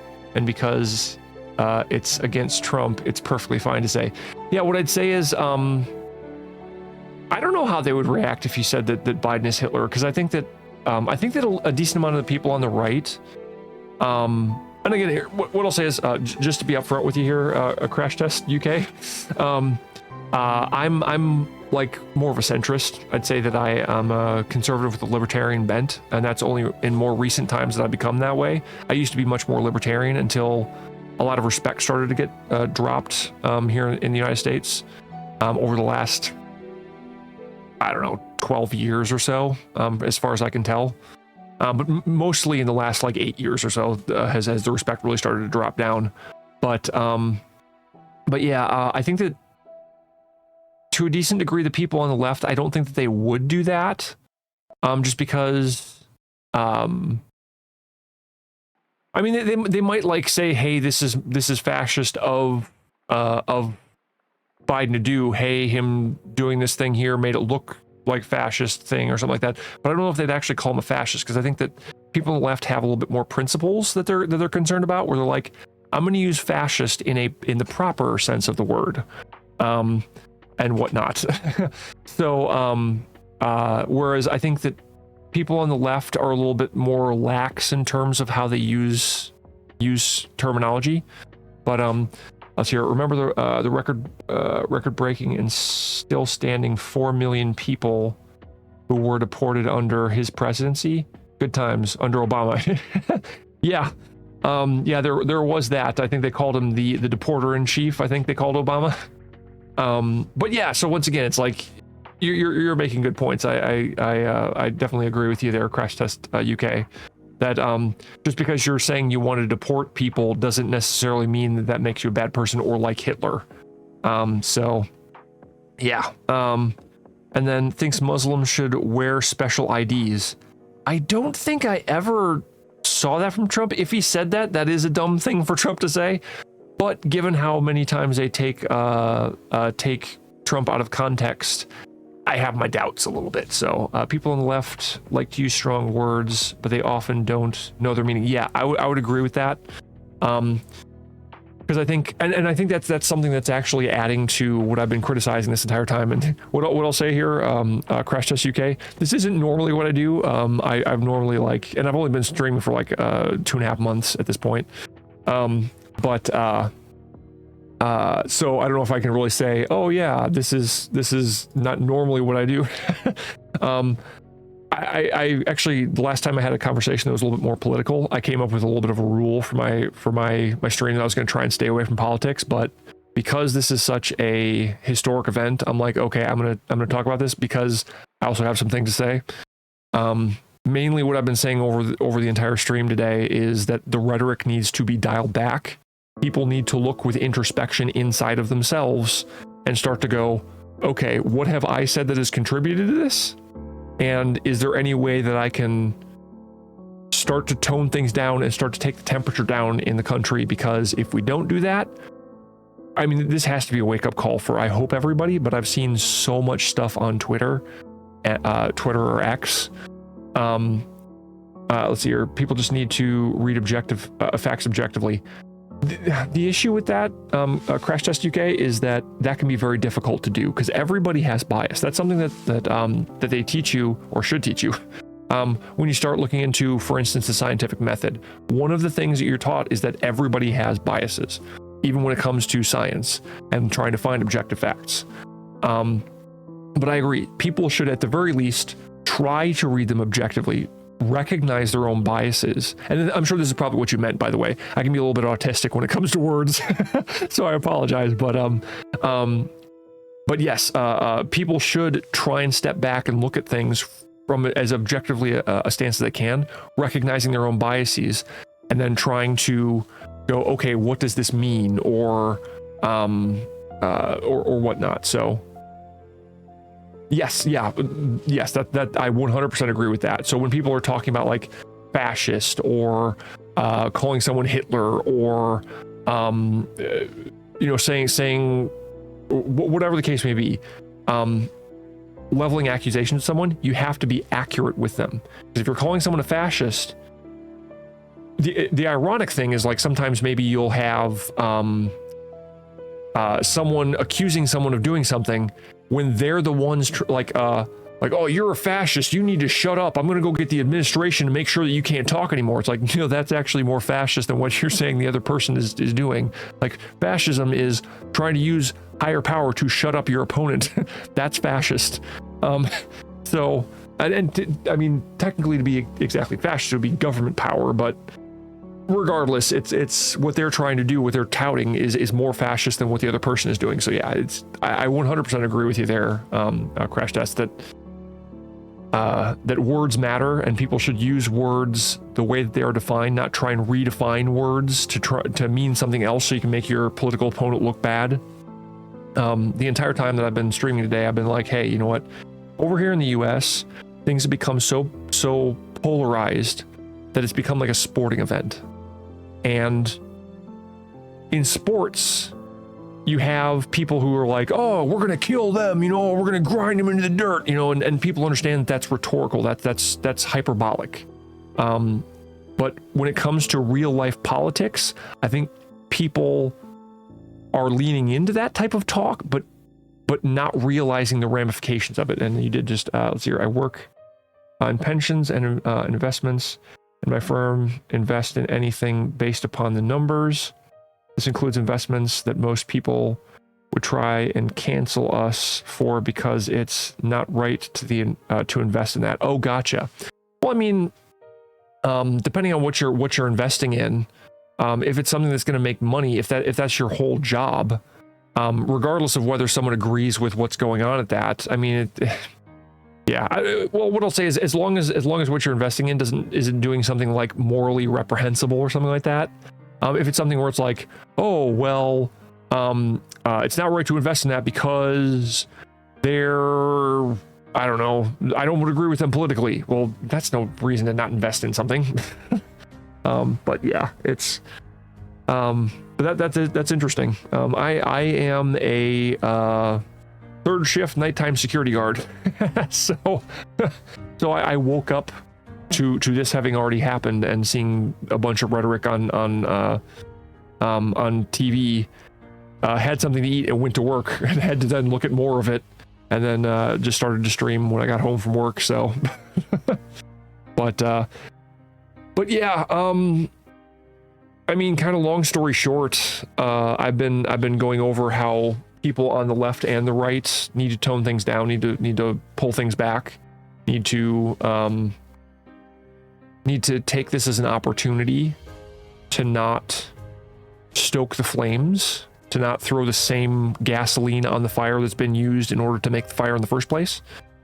And unfortunately, from what I've been seeing, I mean, and again, I'm more than willing to say, hey, Twitter is not real life. You know, X Twitter is not real life. But I mean, so many people, and like I've seen videos. I actually played some of them earlier in the stream, where people were talking about like, oh, too bad he missed. You know, it's like, oh my gosh, it was gonna be such a great day, and then I realized that Trump didn't get assassinated, and oh my gosh, now it's the worst day ever. Like, oh my gosh, yeah, you gotta. Yes, yeah, but Trump is Hitler again. It's like we have to stop the rhetoric, because all it's doing is, oh yeah, here you go, prosecution from your hands, raise your right hand, jeez. So once again, it's like, okay, we can go into how, like you were saying, you know, okay, well, Obama not only deported a bunch of people, but he also killed a U.S. citizen overseas with a drone strike. So does that mean that now we should start calling him Hitler? You know, because, oh, he was killing his own. You know, it's so bad. Yeah. Either way, I mean, it's a tough time over here in the U.S. right now, and and I really hope that things don't go downhill from here. I hope that, again, whole purpose of this stream is to give my opinion, weigh in on a historical event that just happened, and give my opinion on what needs to happen right now in order to move forward and not have things get worse and worse.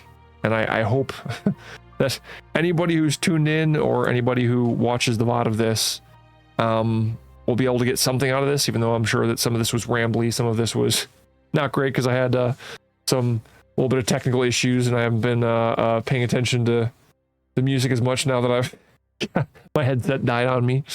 But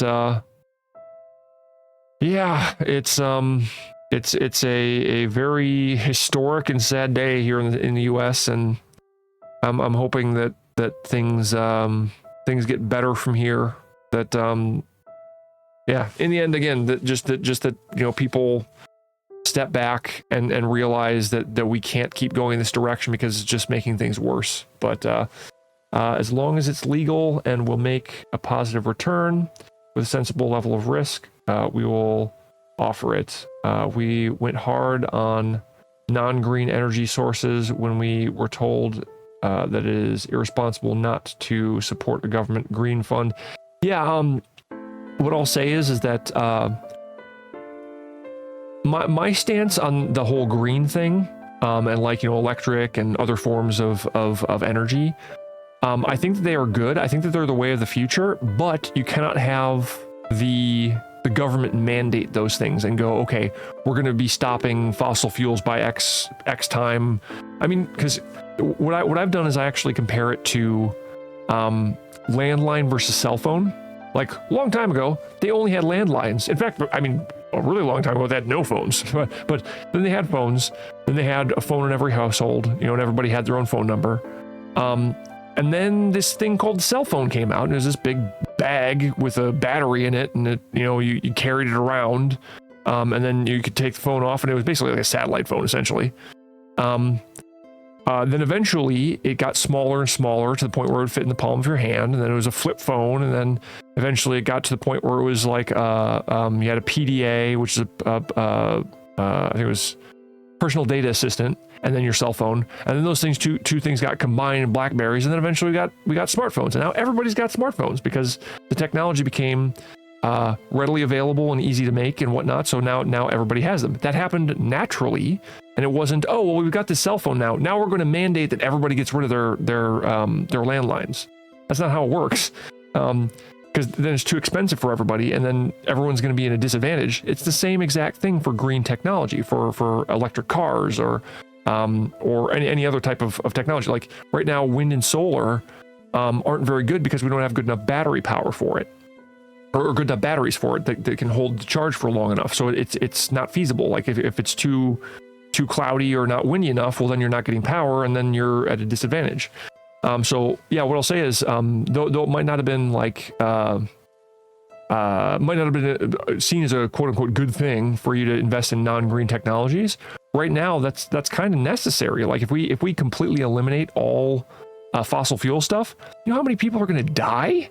Like there are third world countries that depend on fossil fuels in order to just survive at this point. So yeah, so what I'll say is, yeah, you'll never have to like justify anything that you're saying here, crash test, because I mean I've got kind of a balanced view on this. I think again, in the future, I think we are going to eventually get rid of fossil fuels. We're going to stop burning coal. We're going to go to like nuclear and other forms of energy. But that's going to be a natural process where we eventually go over to those things. If we try and mandate it by the government, things are going to go wrong because the government's stupid. Because the government's made of people, you know. And people are flawed and fallible. So let's see here. Put investment is still going to make money. Yeah, exactly. Because fossil fuel and non-green stuff is still a viable technology right now. Eventually, it's not going to be, you know, but that's going to be years off from now, unless we get like some boom in technology. Let's see here. The other fund has since tanked and lost everyone millions. But we are the bad guys for not losing. Yeah, exactly. See, that's the thing. Like, I think that people get stuck on an idea and they think that they're right. And here's the thing, like, I'm not going to fault everybody for this.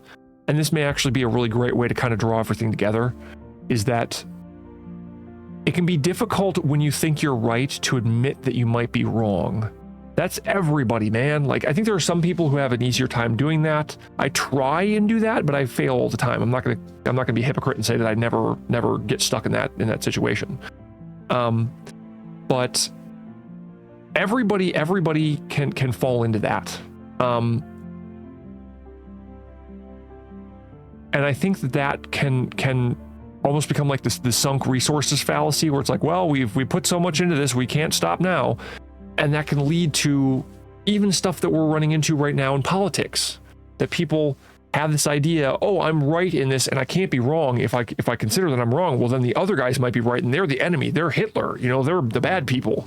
But yeah, it's I think what you're talking about is widespread because that's a human condition. And it's something that leads to a lot of issues. But reason why we refuse it, because they did this twice before and both funds tanks. Again, anytime that you're trying to invest in a technology before it's ready and viable, it's more risky than known technology that currently works.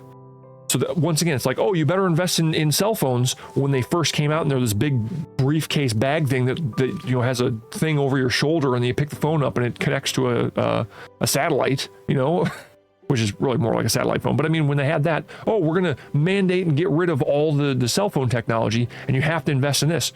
Well, no, it's not going to work. We've got this tested technology that's been around for a long time.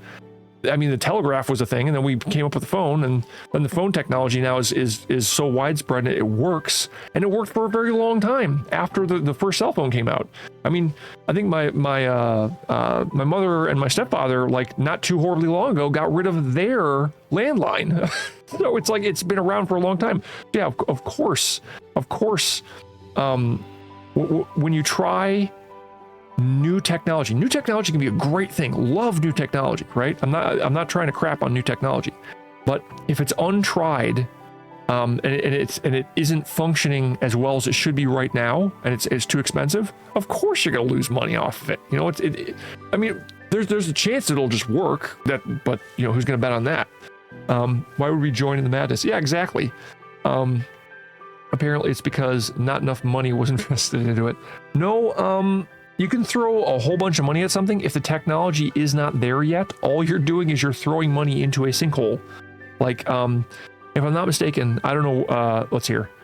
I believe it was Germany, if I'm remembering right. Yeah, Germany did away with all of their nuclear plants and went to green technology, and they ran into huge problems. So yeah, if they invested a ton of money into that, which they probably did, going green and whatnot, it's not a tested technology. So the issue that they ran into was when it was too cloudy, and when there was not enough wind, they would have blackouts and brownouts. When there was too much, they then had a surplus of power, and they had to give away the power to their neighbors at a loss. So they were losing on both ends. The only time it was working was in the middle, when it would work a little bit at a time. So yeah, it was awful for them, and I think it's still awful for them. From what I suppose I haven't looked into it recently, but yeah, it's it doesn't matter how much money you dump into something if it's something that is not up to snuff right now, it is not functioning well enough right now to compete with other sources. The market is going to make the decision for you, and since you're in markets, you know what I'm talking about. But we saw record funds pump into those funds, all of which went to zero. Exactly. Who's the bad guy? Yeah, exactly. Invest in this thing that's proven to lose all your money, or don't, and be demonized. Yep, demonized for not drinking the Kool-Aid. Yeah, no, I was talking about this for a decent chunk of this stream. Was like, you know, it's our side or you're the bad guys, and you know, you have to agree with us or you're the bad guys or you're Hitler, you know, and that kind of thought mentality on this. Politicizing things like energy is so dumb. Like, what we should be doing is going, what actually works right now? There's this tried and true stuff right now that sure sends carbon into our atmosphere, but even that, I would say, is something that not all scientists are sitting down going, yes, we know for a fact that this is polluting our atmosphere. Heck, we had a perfect science experiment where we would find out what would happen if we cut emissions. COVID happened. The world shut down. People stopped driving places. People stopped flying places. Like, so much stuff got shut down, right? You think that would have had some kind of an effect, like, right? Like, let's say we assume that that global warming is due to the emissions caused by humans burning fossil fuels. If that was the case, what do you think would happen? Oh, of course, the temperatures would go down by a little bit. The issue is they found out the temperatures went up. So it was the exact opposite of what they thought. So maybe you need to look more into the science and find out why that occurred. Let's say that. And here's the thing, like, I'm not like someone who's going to deny that, you know, what we're doing to the environment can be bad. Like, I think we're supposed to be good stewards of the earth. You know, we're supposed to try and keep things clean and breathable and all that stuff. So don't get me wrong. I'm not like, and I'm not even saying that humanity doesn't contribute to some kind of climate change, which I think we do to a degree, but to what degree, I don't know. But anyway, let's see here. So back to politics. We need some more looking at the hard objective data and decisions made on that, and not just on what Kool-Aid everyone else is drinking. Yeah, I 100% agree with that. And by Kool-Aid, that's essentially, I'm taking it to mean whatever group you're a part of, you're drinking that Kool-Aid. You know, I will criticize both sides, left and right, because I'm in the center. I'm the type of person that everybody hates. But yeah, people on the left and the right, especially on the extremes, can be the ones drinking the Kool-Aid, as you're so aptly putting it, and they will, yeah, it can lead to bad things. let's say that. Let me see what song I'm on. Oh, I probably should switch a song because I realized I'm on the one that's going in super hard. I don't have my headphones on right now because my headphones died, so let me switch over to something that's a little bit less epic. So yes, I would agree with that. Just because it's said by the bad guy doesn't mean it's instantly wrong exactly and should be dismissed. 100% agree. I think that there can be good insights on both sides of the political spectrum, and people shouldn't automatically dismiss something. Like there were things that when Biden took office, that he wrote executive actions to undo some of the stuff that Trump did, that were actually good things that were helping our economy, that were helping people who needed insulin or was completing a wall. Now Biden is now going like, yeah, we're gonna keep building the wall at the southern border because we need that. It's like, you shouldn't have stopped it then. so yeah, it's very weird. Start with the Kool-Aid reference. Oh no, don't worry about it. I think that's I've been watching some Jamestown documentary. No, I mean, here's the thing. Drinking the Kool-Aid is I don't think you need to apologize for that, because that's like a common vernacular phrase or phraseology. Like that's something where people buy into something that's being sold essentially, and they drink it and it ends up being a poison to them. Yeah, it's 100% apt. It's a perfectly fine phrase to use in this situation. You don't have to apologize for that. Yeah, Kool-Aid is just a sugary drink that they have over here that was well, if you've been watching the documentary on Jamestown or whatever, was it Hail Bop, I think it was, or something like that, or they gave Kool-Aid to people that had poison in it and they all died, which is another tragedy that's out there, but in the past, but yeah, trust me, it actually fit quite well. I actually like that you were using the drinking the Kool-Aid thing, because it does make sense, and I think people need to be aware of their biases. People have to not look at the other side and see them as demonized, awful people. They need to go, okay, we're all American, we're all US citizens here, or in the UK there, we could even just say we're all human beings here. And I'm not going to assume that you are some psychopathic, rabid person trying to kill everybody off. Because if you don't assume that, you can probably come up with reasons why someone might be looking at something and coming to the conclusion they're coming to. Like, put yourself in their position, for heaven's sake. But a friend of mine shipped me some. Blimey, that stuff is liquid diabetes. Yeah, I would agree with that, particularly the ones where you have to add sugar. But yeah, I think over here in the States, we've got a little bit of a sugar problem, I think, sometimes. But I mean, there are some people who are like more careful and cautious with what they eat. We're not all fat pigs over here, even though we might be portrayed as that way. And in a lot of cases, I'd say it may not actually be inaccurate. But there are people over here in the States that do take care of themselves. But yeah, what I'll say is, Crash Test is, like, you and I seem to be on a very similar wavelength, at least in some regards. And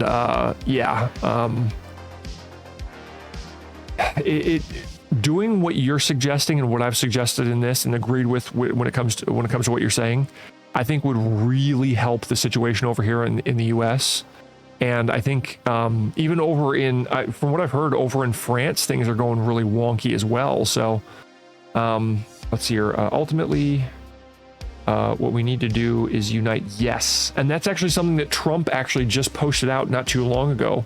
He was saying what we need to do right now is unite, which I fully agree with. He went a little bit like on the edge of something rhetorical where I'm like, I don't know about that. Like, we need to defeat evil. It's like, well, I wish you were a little bit more clear on that, but Trump can sometimes not be clear. He's not known for being, all that eloquent and when he speaks. So I'll give him a little bit of a benefit of the doubt there, but reduce our population to the required amounts in order to serve our kitten lords and masters.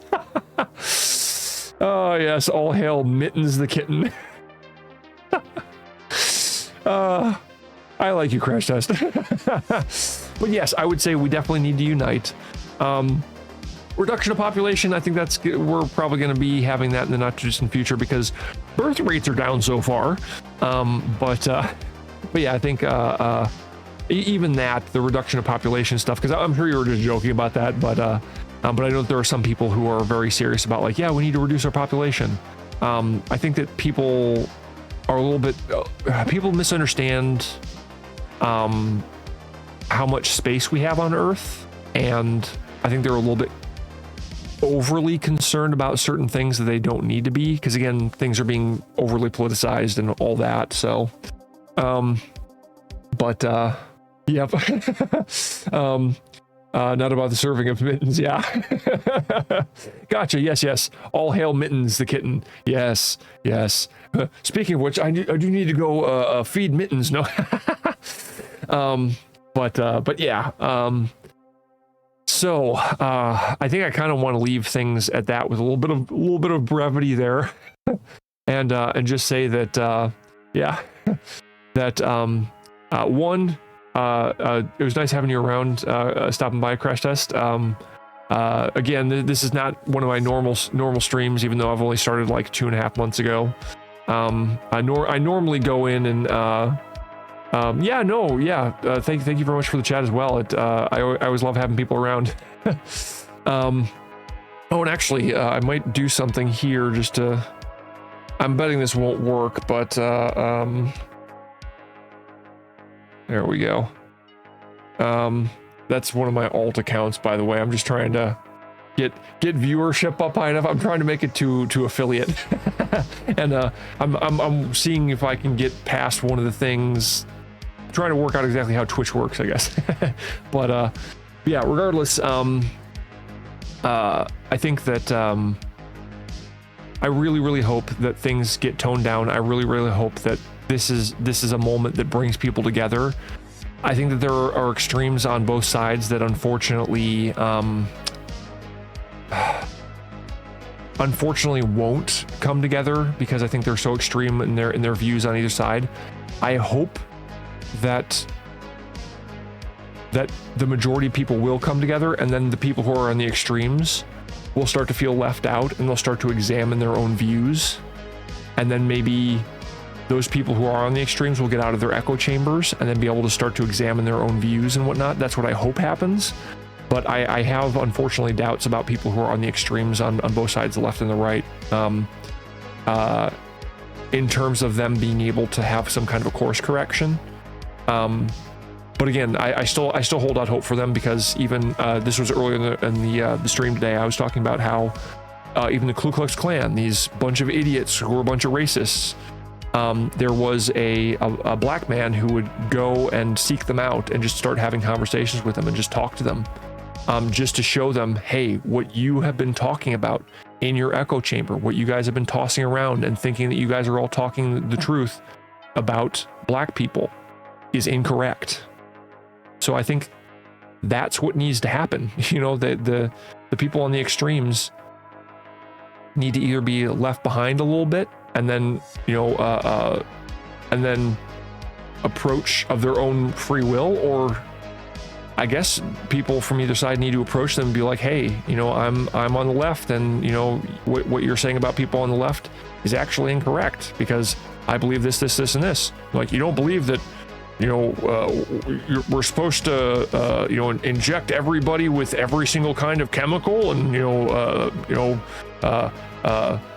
cut off people's wangs and stuff. You know, it's like, no, actually, I'm opposed to that. You know, so it's like we there needs to be some kind of echo chamber breakage, and I'm praying that this is an event that will shake things up in a good way and not in a bad way, because I can see it going in either direction. So oh, hey, thank you. My name is Khan.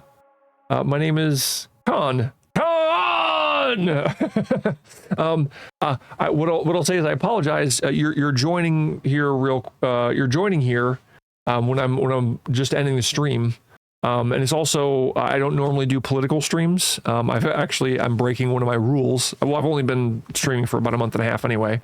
But but what I'll say is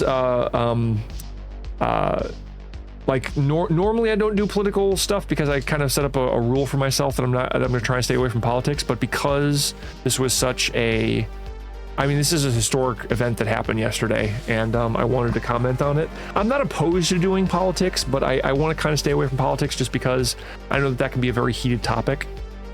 So, I mean, yeah, so I guess I'd say I'd be willing to discuss politics with people and on stream, as long as as long as it doesn't get heated. If it starts to get heated, I'll probably put the brakes on, and that's kind of what I've been recommending for the whole stream, is that like we need to tone down the rhetoric on both sides of the spectrum.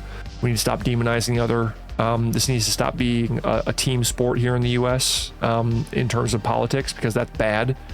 Because that can lead to rhetoric like, yeah, we need to kill them, we need to grind their faces into the dirt. That's fine when you're like at a sporting event and people know that that's rhetorical, that you're not actually going to be killing anybody, you're not going to be actually grinding their faces into the dirt, unless it's, I guess, US football, where you actually do sometimes ground people.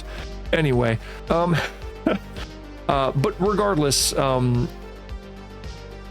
well, here, what I'll say is, if you found anything that I had to say interesting, you can always go back and listen to the VOD that I have here. I think that, well, the first part of it's going to be covering some stuff that may not be pertinent. It's going over like how I have surgery coming up and how my stream schedule might be a little bit broken up. But yeah, what I'll say is, even when I game, I do have a decent proclivity to go into cerebral things, let's say that. Mostly like philosophical, religious, that type of stuff. So again, like I'm not opposed to talking about politics. Again, just as long as it's not something where it's going to get heated between viewers or chat and whatnot. So, well, thank you. It's only it's hereditary cataracts. So it's not like a really invasive surgery or anything like that. They're just gonna go in through my cornea, suck out my lens, which is covered with a cataract that I've had my whole life, that's finally started to grow and making it so I don't have depth perception and stuff. And then there's gonna be like a week recovery where I'm supposed to rest my eyes, so I may not be able to stream during that, but it's not until the 6th, so it's gonna be still a little bit of ways off. But I have some other stuff that's gonna be going on that could cause me to not be able to stream exactly when I'd like to. But yeah, there's always tomorrow that I'll be streaming. Again, likely not politics, but if that's something that chat really wants to discuss, I'm more than willing to make the exception. But yeah, what I'll say is, thank you very much for stopping by. I appreciate the follow. That's something I'm actually working toward when in terms of trying to get affiliate, so I can start, like, right now I'd probably raid someone who's maybe talking about similar things, or raid some small streamer for gaming or something like that. But right now I can't raid because I'm not an affiliate, so I don't have any like special features that I like to have access to. But yeah, so that's something I'm working toward. But yeah, again, I guess to end the stream off,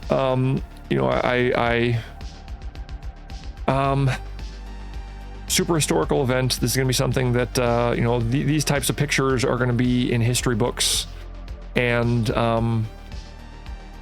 we're living history right now. And I really hope that this is a wake-up call to people. I hope that what I've seen on Twitter will tone down. I hope that what I've seen the media commenting on will be toned down, that they'll stop going, oh yeah, but I mean, Trump also needs to take responsibility for some of his talk. It's like, sure, but will you in the same breath also take responsibility for what you've been saying over the last 8 years about him, that may have contributed somewhat maybe to this? Can we at least talk about that as well?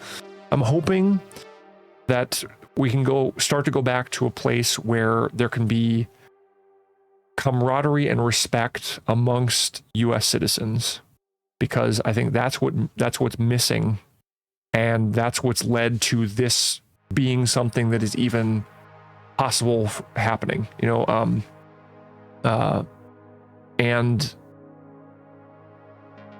yeah, I pray for the people who were injured, pray for the family of the guy who died, and I just hope that our nation will head back in a direction that's a positive one, because if we keep heading this way, it's not going to end well, regardless of what people think. Like I talked about earlier, that I think sometimes people idealize a national divorce and a civil war and stuff like that, and I don't think that people really actually want that. They just they talk about it and idealize it as if it's some great thing, like a zombie apocalypse, like I talked about earlier in the stream, where it's like, yeah, in the zombie apocalypse I'd be doing this and this, and it's like, no, in a zombie apocalypse you'd likely be dead. It's not going to be as glamorous as one tends to think about things, and yeah, I think people need to to steal a phrase that I've heard many times before, people need to go out, touch grass, talk to their neighbors, realize their neighbors are not their enemies,